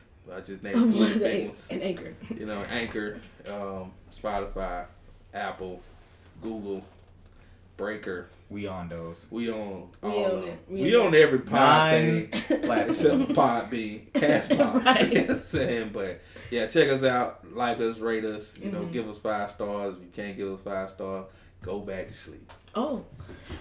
So, we're going to get into this interview. Stevie Neal, you have some questions for the special guest. I do. So We ask questions now? Yeah, we do. we do. So It's the new year. So, you've been doing your thing with music, I and have. you've been doing it for a long time now. I have. You were an artist, and then you got into producing, and now you're doing both. So just tell me, like, your origins with that, first of all. Let's start with that. Okay. Well, musically, and I feel like everybody may have done this, but singing in the church choir growing up, Yeah. that was probably definitely my early beginnings. And I took piano, so I played piano until I got to college, and I stopped, which I regret. Oh, wow. But I don't even remember the age, but very early on, that's how I got into it. And then I was always the one listening to all different types of music, not just hip hop, you know, pop. Yeah. And sing Backstreet Boys. I put it out there now. Okay. And so that's how I dabbled into it. Got to college. I told myself I wouldn't be a rapper because that was people who didn't want to get real jobs became rappers. Oh. And then by the end of my college career, I said I wanted to be a rapper. Right, because you were singing, and then you Right. more did rapping later. Right. Yeah. So that's how I started. So did you have any like people of influence that you looked up to that kind of sparked those dreams of being a rapper, or? Yeah, I'm just gonna say the '90s. Okay.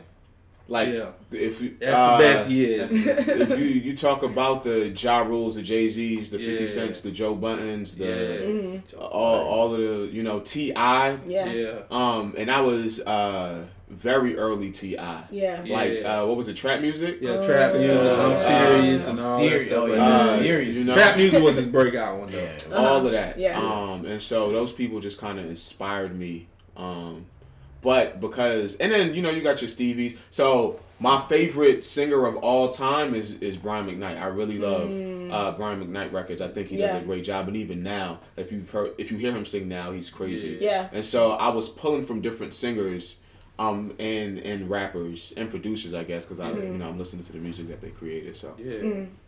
So what is your kind of like your method of music? And I'll break that down. So when you're in the studio and you're getting ready to create, like, what is your process? oh, you're getting super deep. You want all this. It all depends. It all depends. Start off with a sample, or I may just listen to some music. So sometimes it's sparked by music. So I listen to 91.9 jazz station at Clark Atlanta University. Yeah. And that sparks a lot. So I listen to a lot of jazz, and Okay. that may spark something. Or I may hear something in my mind, and I gotta get it out. Yeah. So that's one way. Or I might just let my son bang on some stuff. And see. So, interestingly enough, I have a record that may get released this year with an artist where it's possible only because my son was toying around with it. Wow. And okay. he did something. DJ Khaled. Yeah, you have to stop now. You gotta let me take care of this. And now, like it's about to be something. So wow. A 1-year-old is about to get production credit. That's crazy. Make him an executive Come on. You know? Royalty. That is awesome. Crazy. The reason why I asked that, I was looking at a video of Toby's producer, the woman, and she was basically telling the process of how she came up with the production for one of his newer songs. I forgot the name of it. It's slipping my mind. Which one? Old the Fat? Is it Old the Fat? That's the newest one. No, it's not that one. I think. But anyways, so basically what she was saying is that she knew what type of vibe that she wanted. And I think it was from a movie. So basically she watched the movie, put the music on low, and she kind of produced to what that scene would sound like with the music. And I was like, that's dope. I've never really thought about that type of process, but then it just made me think about like, what are like some producers like process and like how they like come up with the, you know, the productions that they do come up with. And I was like, I feel like that was a really good, cool idea. Is like, well, it you know, this is the type of vibe I'm going for. So let me watch this movie and put the volume on low or mute even. She probably watched Jason Lear. No, she wasn't watching Jason's Lear. She was not watching that movie. But no, that's why I sparked the question. And I wouldn't say that I'm a producer. I just like making beats and putting things together. Yeah. At one point in time, it was something I was definitely going after because I've been playing the piano for 20 years at this point. And, you know, when my dad first introduced me to the studio in 2010, I was like, wow, I can actually see myself doing this. You know, it was actually, I was in a studio session with Gladys Knight's daughter, and it was, the vibe in there was just bananas. I was like, whoa, this is crazy. We've been in here for like at least 8 hours at this point, and it was just hot. It went the energy from here to here, and I was like, I love this. Yeah. But it didn't grow into a passion, more or less. It's something that I just toy around with like from time to time. But this is your profession, you know. So like, how did that transition happen? Yeah, I was about to say, how did they turn into like, yo, this is a career? So it's always been a desire of mine, and I've always done it. I think anything becomes a career when you make it a career. Right. If you make it a hobby and you do it sometimes, you know, it's a hobby. Right. If you make it a career and you actually put time and energy, invest into it, and you're like, no, this is what I do. Right. It becomes, you know, your job, and you don't necessarily have to get paid for it to be your job. I do think once you get paid, you're now considered a professional in what you do, despite the quality that you may give. Right. And so for me, I just had to make that decision. So I was teaching, and I was doing, like, I was making beats in school. Yeah. I was letting kids hear records. Kids are like, what are you still doing here? You need to leave us. I'm like, yo, it's the middle of the school year. What are you doing at this time? It's like, nah, get out of here. Go and do your thing. So your life. I just had to make a decision and say, you know what? I can sign up for another paycheck for the next 12 months and be unhappy, or I can go and do this thing and actually go and get the money that I need by hustling hard and doing what I'm doing. And, you know, everybody's not built for it. Being an entrepreneur. Some people like to see that check come in. And for me, no matter how much money I make, even if I'm making like $300,000, I will still go back to doing what it is that I want to do, and I won't be happy at somebody else's, you know, dream. So, absolutely. Yeah, man. So we've mentioned, you know, the artist aspect, the production aspect. So I always like to ask a question of someone who does both. Which one like thrills you more, to, you know, be an artist on a hot record or to produce a hot record? So I have not written my own record in a very long time. And the reason being is I've been producing people. So I'm actually a record producer and a mixing and recording engineer. And so I found it more fulfilling to actually help people. First of all, people don't care about what you can do. They care about how you can help them. And so once I figured that out, that helped me to figure out how I could niche in the industry. Because everybody wants to be a rapper. Everybody wants to be a producer, which, you know, there's a difference between a producer and a beat maker. Most people are beat makers. Everybody are not producers. And not everybody wants to be a mix engineer, but they need producers and mixing engineers. And I love that stuff. So I decided, let me just help other people reach their dreams. And because at the end of the day, if Mela wants to get on a record, she's the face of the record. Yeah. But it's not just her record. Yeah. Right. When you read the credits, you have the producer, you have the vocalist, whoever played extra instruments on it. Yeah. Right? You have the producer, you know, or the engineer, sorry. You have the mixing and the masters. Like, there's so many pieces to the records. And that's why I just wanted to be that person. Like, I'm an introvert by nature. So I can get on stage and perform and be in front of people, but I'd rather go be in the corner by myself and watching everybody else. Exactly. So that's I hope I answered the question. Yeah, you did. Yeah, you did. We were sitting here listening to some of your old Extraordinary Love. Yeah. That was like my favorite song. I still listen to it from time to time today. Yeah. Oh, crazy. Yeah. Listening and stuff. Yeah, I'm past that. I just touch it now. Stop it. So you mentioned your son, and it is still a fairly new venture for you. It is. How is fatherhood, man? Fatherhood is interesting. I'm not gonna lie to you and say that it's always great, because the other night at 12:00 a.m. he decided that he didn't have to go to sleep. And then it's crazy, man. So I bring him in the room and I'm like, all right, you got to go to sleep. And he looks, he points at me and just smiles. And I'm like, you got me. Gotcha. Like, really? This is what we doing at 12:00? Like, I gotta wake up in the morning. You know, so, but it's good, man. It's good. I was actually on the fence about having kids because the world is so crazy. And to have just being blunt, to be a black man in America is a crazy thing. And so, like, he's super innocent now. He's happy. He just wants to have fun.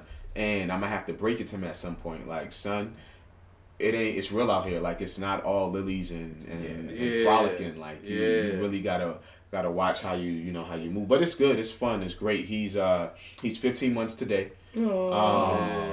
He's very responsive. He's a extrovert. He got a little Debo in him, so I'm gonna have to work that out of him. Oh, okay. But you know, it's cool. It's fun. It's interesting. It's helping me to grow more as an individual, so I can actually give more to people in a way that is more impactful, if that makes sense. You know, because it's weeding away some character things for me too. That now when I interact with other people and get to share my life and love them, I can love them.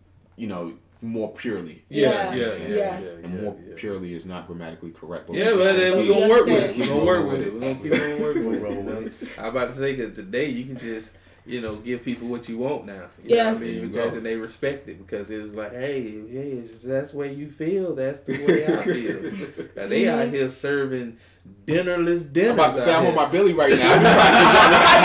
Exactly. What was it? That air? Yeah, they serving some. The ghost meals. They wasn't selling no ghost meals. Yes, they was. About to go home. They are. I posted like a video nothing. and dude was just like, it's nothing. They bring you a meal, yo, and then look. And so, all right. So what people?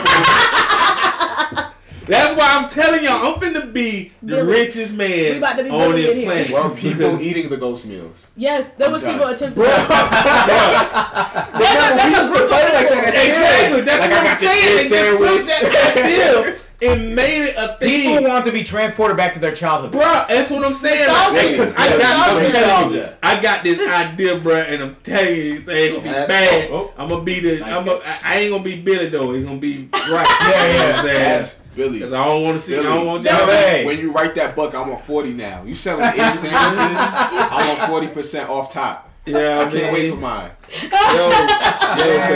Like that. There's I'm telling you, coming to this restaurant. Cause where is it? It's in Korea or something like that. Somewhere like that. Yeah, but yeah, people. It ain't even Korea. It's somewhere. I can't remember. I had to do. It don't matter. They selling air sandwiches, bruh. The air meals, serving air mac and cheese with the ghost meal, bro. Wasn't it for like dead ancestors that they could eat with their dead ancestors? I uppercut whoever, bro. Somebody, because I was like, let me get that ghost meal and see what that's like. And they ain't got no description on there. They bring me the ghost meal and it's really they're literally paying Casper the friendly ghost meal. It's like little dots of water on the plate. Yeah, like it look like bro. They make it look like it's something there. It's sizzling like. like I think they have a plate where it's like a fajita type thing. Like that, yo. It's like marketing team, bro. How can that happen? Bro, I'm telling you, yo. I'm telling serious. you, like I'm for real. I'm telling you, I've been inspired, but I could give y'all a percentage of what I'm doing, man. Just bro, because we making it big. That's a roast meal. We all trying to win here. We all trying to win, bro. But I think it really is on some philosophical meta stuff. Like somebody is like some kind of personal quest. Like I'm like some super minimalist, subversive. Like I am paying for nothing. Because it is nothing, and I am nothing. I am nothing. So the crazy thing about marketing, which in both of these situations, is they play on psyche so much. That's what I'm saying. They work the psychology of our minds so well that you won't even know it. That like you're in a bad place until it's too late. And there's another situation. I don't know if y'all talked about it. I don't really want to bring it up because I know we're focusing on me. But the R. Kelly joint. Oh yeah, we talked about it. We talked about it. So that's like people are like, why the girls are that? Yo, when you playing on the psychology of somebody, you never know until it's too late. Mm-hmm. By the time you look up, you far gone. Like you on an island, you don't even know how you got there. Look, you don't know how you getting back. Oh my God. No plane to get back. Yo, when they, how do I get back? I'm about to say, where the plane land? Like, come on, now I got questions. Yeah. Watch it though, you'll see. But yo, I'm telling you, like when they put, bro, I want to see one of the faces of the people when they brought that gourmet cheese bread sandwich in there. Yo, it's crazy. Gourmet. Oh man. I mean, but that's what brought it all down. I'm finna start putting on Ghost concert, cuz. You know what I'm saying? Right. Like, it's finna be the best thing you ever seen. You know what I mean? Hey, all I need is that little holographic machine they use for Tupac at Coachella. You know what I mean? I'm finna start, bro. I'm telling you, I'm gonna have a whole band. Yo, that's a good. And then that's a good idea. Stop it. I'm put. No. Property of conversation. But sorry, I mean, bro. I'm gonna cut that part out. No, not at all. It happens. It happens. Okay. Not at all. That's not new to us. So, with you being, full time producer, Selena gonna be the headliner. Oh, okay. Selena. Keep the idea. Convrs8 Media Collective LLC. Property. Trademark. Circle around. Yeah, we are bonded. But no. So, what are your like? What are some of your goals as far as like I know that this is something that you want to do for the rest of your life. What do you want to do? What do you want to achieve with this? So I don't even know if it's something I want to do for the rest of my life. Okay. Like in the position that I'm doing it, I know I want to be involved in music. Yeah. But I don't know if I want to do this for the rest of my life. Goal wise, right now, I want to get some #1 records out here. Mm-hmm. Oh yeah. I've had the opportunity to work with some cool people that actually are kind of granting me the opportunity to do that right now. So I definitely short term want to get some records out there that sound great, and be able to be just a staple in the music industry as a producer, as a recording and a mixing engineer, like a go-to person. Yeah. Like, hey, we need this guy to work on our stuff. So that's my immediate. Yeah, so even if it's not just that, you still want to be involved in something that's music related. Yes. So I think like engineering, mixing, I'd probably do for a very long time. That might be more like lifetime. Because it's something I can do like personally. Yeah. I can sit down in my house, take my time, do what I need to do, and still pump out the quality that's gonna get me where I need to go. Mm-hmm. But producing, recording, it's tough recording people. Yeah. You have to deal with multiple personalities day in and day out, and if you rub somebody the wrong way once, like you could lose business. Yeah. And it's cool. But like I said, I'm an introvert. Right. And sometimes I just want to be by myself. Like I don't want to have to like listen to you. I don't want to talk to you right now, Gucci. Like I've had awkward moments where I'm just like, okay, we can end this soon. Yeah. So we need to get out. Yeah, absolutely. Yo, we gonna do Ghost Podcast. So he was sitting on just that. Just turn on record, and that's it. Exactly. Just turn on record. And set it all up. Turn it on. You won't have the conversation in your mind. Conversate. You know what I'm saying? Escape to your own conversation in your mind. Speak to yourself your truth. I do that without the podcast. But now, you know what I'm saying? It's going to be, hey, we're going to do like Pootie Time, yo. No. Stop it. We got to have a number one record. We have a number one record that is nothing. You know what I'm Vapor. I'm so done. So, I just know, like, at my alma mater, Georgia State, you know, there's a digital aquarium that was set up, like, not long after probably you graduated from school or whatever, you know, so schools are starting to set up digital equipment because they know kids want to make beats, produce, stuff like that. So what you know and who you're helping and who you're advising, would you consider going back and doing something like that? Like, you know, to teaching the younger generation? How to do it better? So would I go back to school? Would you like instruct or like, you know, in that? Oh, definitely. So, you know, at the studio, I work at Gray Matter Collective Studios in East Point, Georgia. Anybody looking to record, get that quality, come holler at us. Best rates in the city. I'm actually the head engineer there. Okay. And so in a little bit, we're going to reboot our internship program, and I'm actually going to be teaching interns. So I'm kind of doing that now. I do believe that giving back is always key. Mm-hmm. If you don't give back, then you're going to go stale at some point. Like somebody has to keep the legacy going. Yeah. And so, I'm all for that. I don't know if I'd go back to academia and teach though. Because honestly, my view on schooling is a lot different than a lot of other people. I don't think we need school for a lot of things. I think it's a maker. Mm-hmm. You remember we talked about that? Yes, absolutely. And so, case in point, I have a degree in biology. I have never been to school for engineering. Wow. I sat down, I toyed around with it, I went on YouTube, and I asked questions. Wow. And see, that's my thought on most everything. It's like I was telling y'all, if you want to become an IT person, you ain't technically got to go to school for that. You have to take the certifications test. You just have to know how to operate it. It's just like just like now, me and Siobhan, we've been taking a free coding academy. You know what I'm saying? Thing. So you know what I mean. We got tons of books with tons of things, and I already know a lot about computer stuff just off of me being young and touring around and stuff like that, you know what I mean, and just learning and getting myself kicked out of school and stuff like that. So, yeah.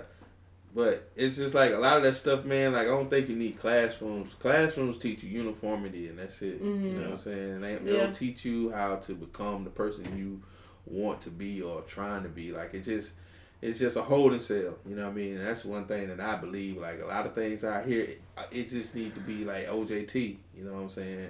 On the job training, you know what I'm saying? Like, because sometimes it don't make sense until you're right in front of it. Like theory only works for a grade. Yeah, you know exactly. And see, and that's why I knew I was like, cause I was in school and I was just like, I hated school because I was like, all I want to do was labs. I was just like, let me do the labs. Like I mean, you can see I know what I'm doing. Mm. This part that you teaching me, we just learned about the first dude to ever do it or something like that. Yeah. And you tell me a little of the syntax and stuff like that goes with it, but it was just like, it ain't got nothing to do with building this board. Right. You know what I mean? Like I was like, I know how to do this. Just let me do it. Yeah. You know what I mean? But that ain't the way school set up because everybody trying to make money or trying to have a holding cell for the kids. Right, and it's just not as absolute a golden ticket as, you know, maybe previous generations have marketed as. You know, it's like, well, I need this piece of paper to make anything in my life or to make what I aspire, you know what I mean? I could probably do it without it, but, you know, no, you need to, you know, it's a golden ticket. It's not a golden ticket.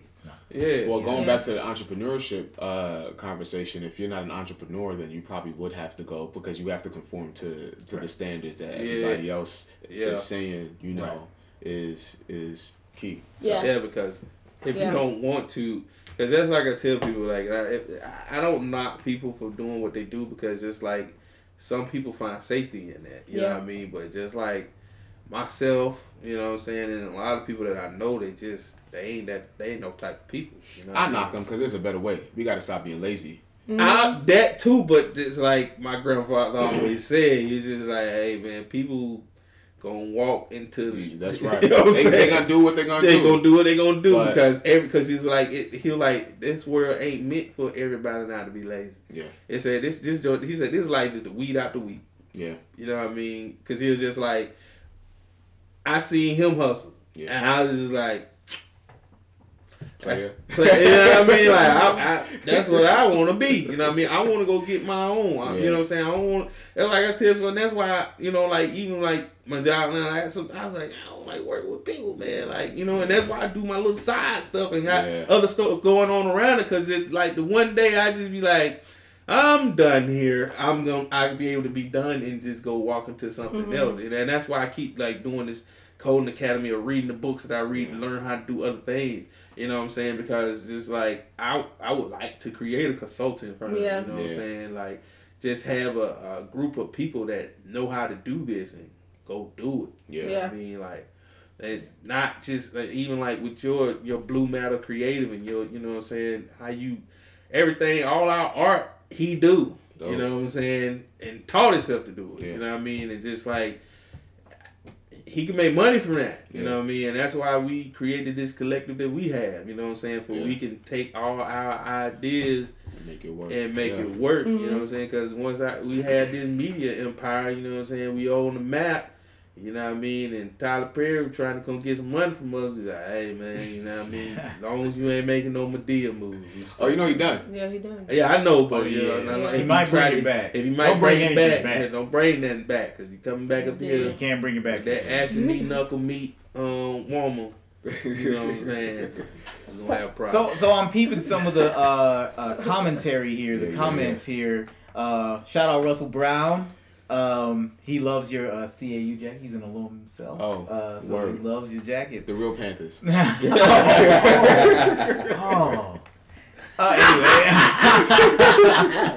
Love the quickness. Okay. Chris Maxwell, he's like, so you gonna do a radio show? My own radio show? Sure. I don't know. If God has it in the works, I'm not gonna turn anything down.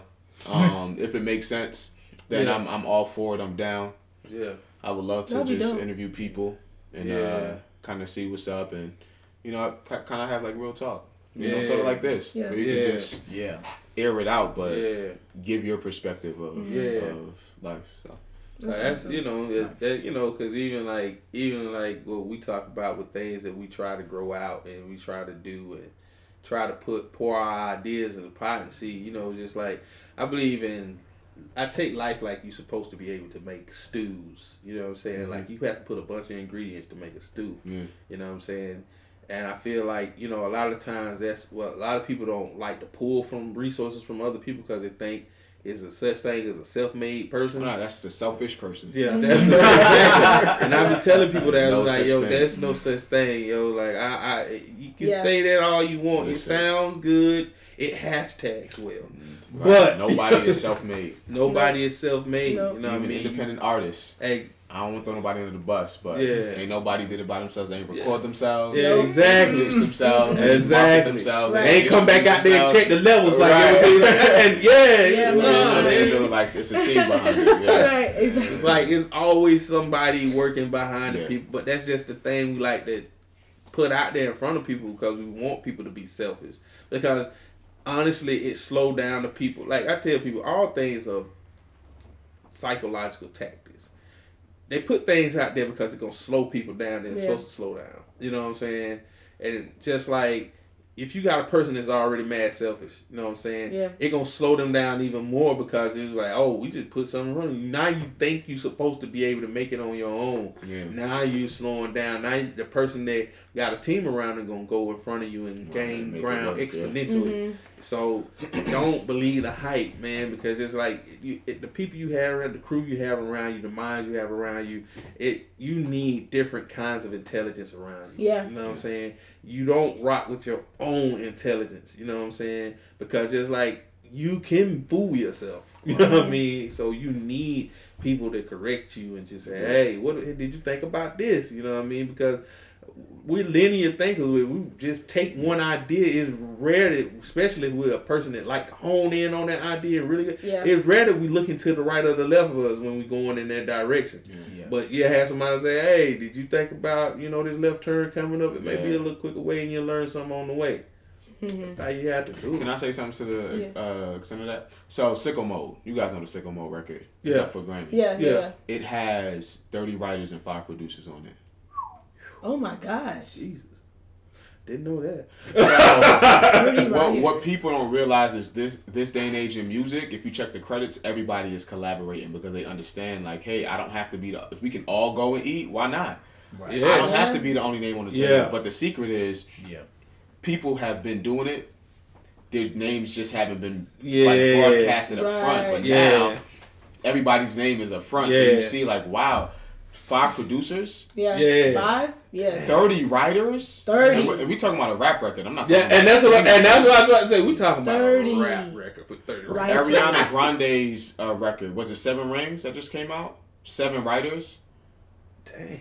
8 writers, something crazy. So the people have realized that collaboration is the key, and if you try to do it on your own, you're gonna you have to throw your ego out the door for the best possible product. Exactly. Because that's why I be telling people like, you wonder why the hit records now ride and stay riding, because it come from a collective of people. You know what I'm saying? So if you listen to music, you know what I'm saying? Because that's why I buy quality headphones and stuff like that, because I like to listen to everything and try to hear all the different, because it's like you don't know there's a certain ticket of music that just your ear might catch, and that's the thing that you say that make this record a nice record. You know what I'm saying? And things like that. Because it's like I listen to it, it's like, I really like the cadence of this. Like, you know what I mean? I might not even be paying attention to the words. I'm just like, the cadence is carrying me. Yeah. You know what I mean? Like, and that come in with like what he was saying, like the different collaborations. Because if one person just did it, probably just have us go. I lied to y'all.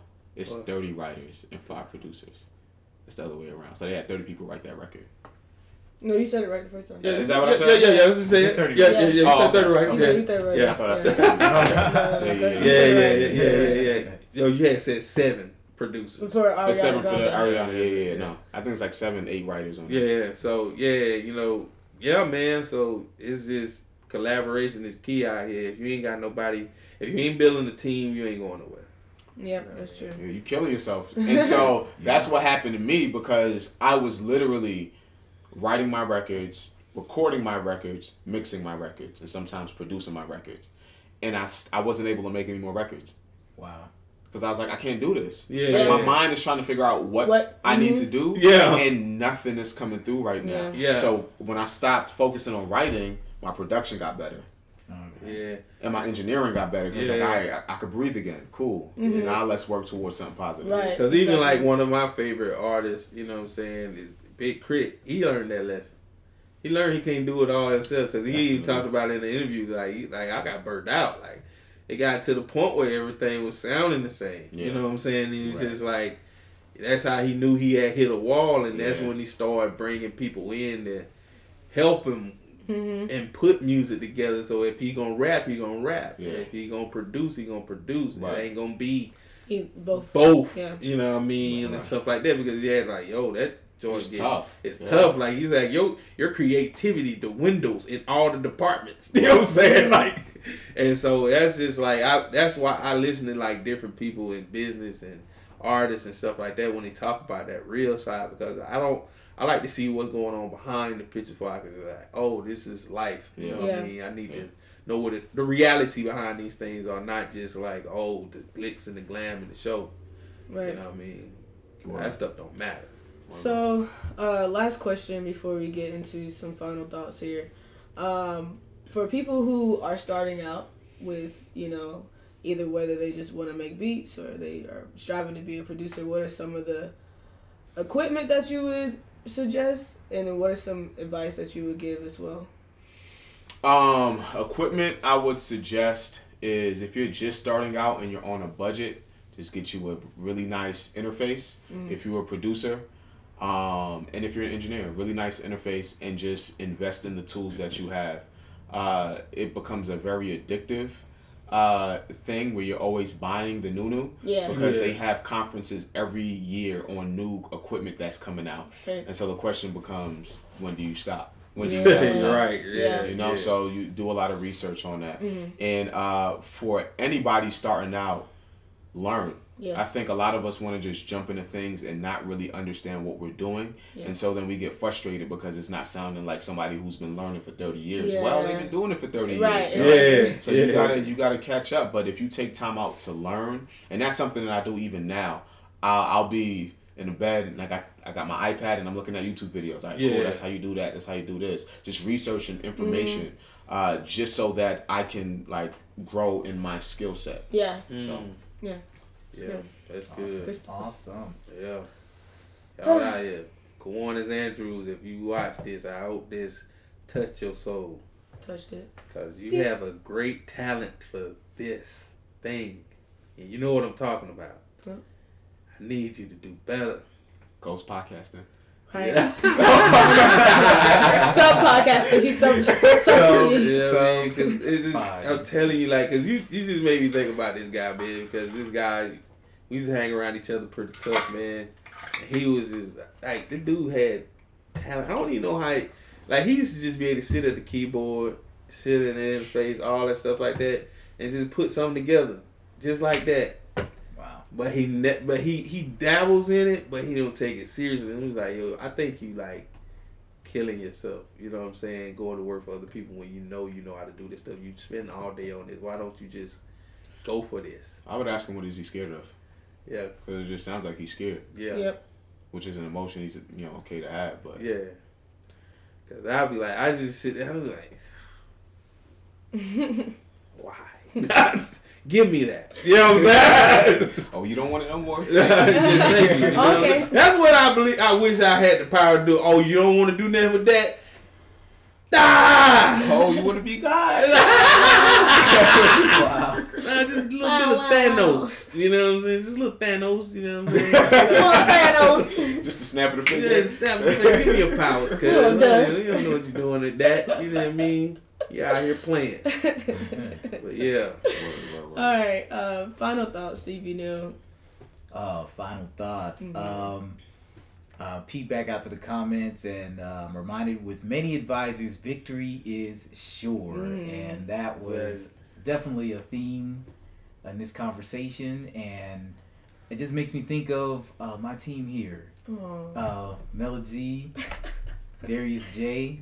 I remember when we first started out. we first started out. I didn't know anything. Trying to take his powers. Just come here. But I remember when we first started out this thing. I didn't know anything about this equipment that I'm setting up right now. Nothing. All I was like, okay, I want to do a podcast. Yeah. I would have did it with my phone if I didn't know any better. But we did some trial and error. we did, but Darius knew about it. He knew I needed a box. He knew I needed microphones. He knew we needed an app on the computer to put everything through. And then Mela coming on, just that CMC logo. I mean, I had some coaching. I had some, she was my director in that. See, I'm used to putting things together. And and then I just give it to somebody. But Mel was she gave me constructive advice on that, and it turned out to be great. It's like one of my favorite things I've ever done. So yes, with many advisors, victory is sure. I'm learning that lately, and I'm definitely learning that with this venture. So and it's gonna equip me with things that I'm doing outside of this as well. So that's my final thought. Money team over here. That's right. Mo, final thoughts? Community is key. I think in everything we talked about, real friends don't let friends go to the Fyre Festival. I showed up for them, like, how much you paying now? We good, bruh. 30 grand. We good, cuz. No, he invented the ghost meal. Yeah. He's straight Yeah. I think that community definitely helps us out in all ventures. You know, that's God's way. Even with this Trump imposed volunteering of jobs for the wall.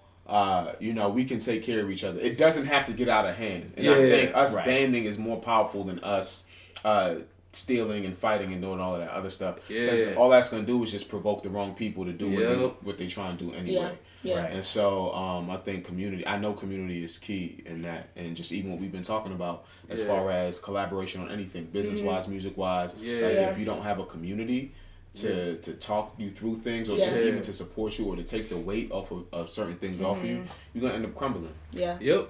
Absolutely. Yep. Final thoughts. Mela EFG. What? EFG? Okay. That's pretty new. Let me see. What are my final thoughts? Subscribe to this channel. Marketer. Hit that subscribe button. Really right now. And click the notification We ain't bell. playing with y'all. We trying to get this URL game popping. We can just put our stuff out there. That's right. Earl. Let's get that Earl. And my other final thoughts is get yourself an Adam. You know, get yourself a real one. That's gonna take one. Jeez. Hey, I can't. Had that conversation, Adam. Like, for real. Seriously. Oh my god. But I think in point two is what Mo was saying is collaboration is effective. I feel like that's something that I've kind of like walked into as well. Just even with these guys for sure. But just even in the better half of 2018 and just collaborating with Keegan on Cash and sometimes like you have these ideas and these things that you want to get off the ground and you're thinking like, oh, this is gonna be the moneymaker. You're like, actually it's not. And sometimes like for me, being a disciple of Christ, sometimes I can find myself trying to be one step ahead of God and thinking that like, okay, well this is the idea that he gave me, so I'm just gonna put it out there with no thought, with no advisory, with no nothing, like, oh, this is dope, let me put it out there, let me see what it does, and it flops. Because I had no advisors. I didn't really, talk to somebody about this to see, hey, I have this idea, what do you think I should do? Oh, actually, you need to do this before you even put anything out there. So I think through trial and error over the years and doing in different business ventures with different people, it taught me like the power of collaboration is definitely key. And I think when you do have that mentality of the selfish mentality of just like, well, I got to make it on my own and like I can't be a part of your project because I got my own project going on. But it's rather like, you know what, you do this, you do that. Let's just make a collective group where we're still be able to exercise our God-given talents, but let's win together. Like we doesn't have to be a competition. Like it doesn't be like, well, I'm doing this thing over here, but I'll support you over there. So yeah, definitely collaboration is definitely. Can I get that ghost lemon pepper? Right. Wet. I'll be on a wet plate. Right. Yo, I promise you when I see that joint, I was like, yo, man. Come on, hilarious. Man. But yeah, definitely collaboration is effective. Yo, have some great people on your team, especially get you an Adam. Get you an Adam on the team. Adam, no artist though. We ain't talking about him. We talking about that Adam. Right. The realest Adam. Since But Adam. final thoughts, Darius J. Woo! One. You want to be my friend, you need to be like Adam. But nah, man. I feel like. Oh God. Yo. Can't even get your thoughts together. I can't even get my thoughts together, man. Adam. Yo, man, but, I feel like life, this past year, you know what I'm saying, leading up until now has been an adventure, you know what I mean? Like, I learned a lot about myself. Like we was talking about, you know what I mean? We kind of, we know all of us got a set of skills, you know what I mean? I'm more of a voice personality person. I can bring ideas out and make them happen, or try to make them happen, you know what I mean? But I see now that more the more we went along, the more I started to try to add people and stuff like that because I was just like, oh, can't do this by myself because if I do, this will have stopped about my birthday last year. You know what I'm saying? Because the thing that it is, it's like, you don't understand, like, even on your journeys, you get tired. Mm-hmm. You know what I'm saying? And you need somebody to say, yo, just keep running. You know what I mean? Like, cause sometimes that inner voice inside of you, honestly, you are your biggest defector in life. Mm-hmm. You know what I'm saying? You will tell yourself to stop. You will tell yourself to quit. But you have to have people around you to say, nah, man, you remember, this is your dream. You know what I'm saying? Mm-hmm. Keep going. Right. You're trying to have the #1 podcast. Yeah. You're trying to have a media, you know what I'm saying, studio. You're trying to have studios and putting different podcasts on. You want to have all the affiliates and generate money off your own energy, your own talents. You know what I'm saying? Get some pizza and try again. Exactly. You know what I mean? Like, that's one thing I was writing in my. That's what you said that. I was writing that in my journals, just like, get some pizza and try again. You know what I mean? And I don't know, man. I was thinking about a conversation. Even with that, I was thinking about a conversation I was having with Kavi one day when I first met him. Mm. You know what I mean? And we was talking about pizza for some reason. Wow. You know what I'm saying? I was just like, man, you remember the simpler times? It's just like cheese pizza. You ain't really want a lot. You ain't want no toppings and nothing like that. You just want a cheese pizza. Just the simple life. A life of a kid, you know what I mean? Yeah. And that from then on, we just kept saying to each other, cheese pizza. You know what I mean? Like, when things look crazy, we just say cheese pizza. Wow. You know what I mean? It's just like, you have to remember, like, where you come from, grassroots, you know what I'm saying? How you became who you are, you know what I'm saying, like, today, and who you want to see yourself being tomorrow and the days to come. You know what I mean? That's what really been on my mind, you know what I'm saying? And it kind of almost made me stand still because it was overwhelming. But even in that fast, man, I was just like, you know what, man? Like, I said this, I wanted all this stuff, God, and you gave it to me. You know what I mean? What I'm going to do with it now? You know what I mean? What can I do to make this better? To show you that I appreciate this blessing. Mm-hmm. You know what I'm saying? And that's just to keep on going, to keep on persevering, making it better. Yeah. You know what I'm saying? Creating an outlet for other people. You know what I'm saying? Because this ain't just about me. I didn't want to pull all us together for me. Yeah. I want to pull all us together for us. People to come. Just everybody. You know what I mean? Because if you're doing things just for you, you ain't going to impact the world. You're just going to impact the thing at your feet. Yeah. So, that's my final thought. Fire, cuz. Get you an Adam. You know what I mean? Get you an Adam. Man. Adam was the boy. That's real one. Bro. That's all I can say. That man did what it took to get them gators. Word. Get that water. Get that water over there. Get that water. Well, you don't know what Adam did. Get that water. Hashtag get that water. Boy, Adam. I ain't gonna get the water like that. No. There'll be some thirsty fools. I'm gonna be stink today. They'll still be on that island if it was me. Listen. They'll be Bohemians by the time I get there. Listen. Come on, man. Adam. Oh man. But yeah, man, this is Convrs8, man. I'm glad to have y'all another go round. You know what I'm saying? And we're gonna try to continue to put some things out there in the lexicon for y'all to grab on hold too. You know what I mean? If y'all been with us, appreciate you. If you coming to us right now, check out the previous ones, man. Mm-hmm. Give us some likes and 5 stars and stuff like that. You know, even give us some comments and criticism. And you can also send us some emails if you have some thoughts and stuff at Convrs8. Let's talk about it. Let's talk at gmail.com. Convrs8 let's talk. Convrs8 let's talk. It'll be in the Convrs8 with an 8, not Convrs8 the word with an 8. Right. CONVRS8. Look at the logo. I forgot we had the TV back in. I've been looking at it the whole time. We getting high tech. We used to just have a wall. But now, you know what I'm saying? But I appreciate everything that everybody been doing thus far. I appreciate you, Mo. Yeah. Glad you guys for coming out. Glad you giving us a little bit of your time. You know what I mean? Time is the most precious thing in this life to me. But, yeah. Convrs8. We love y'all. Come back in 2 weeks. We'll be back here. Yeah. But check out our other stuff. Blockbuster Diamonds and Mellow Reacts. You know what I'm saying? We got a bunch of stuff we trying to put out here. We're trying to get our directorial skills up and working cameras and lights and all kind of stuff like that. So, you know, we growing out here. I'm learning stuff too. She's teaching me as we go along. You know what I mean? So, yeah. Appreciate y'all. Love y'all. Stay black or whatever color you is. Woo! And we out.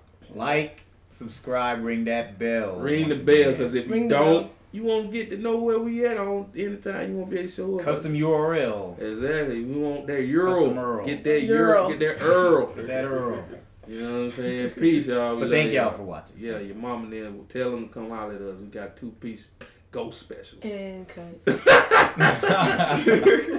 All right. Slide.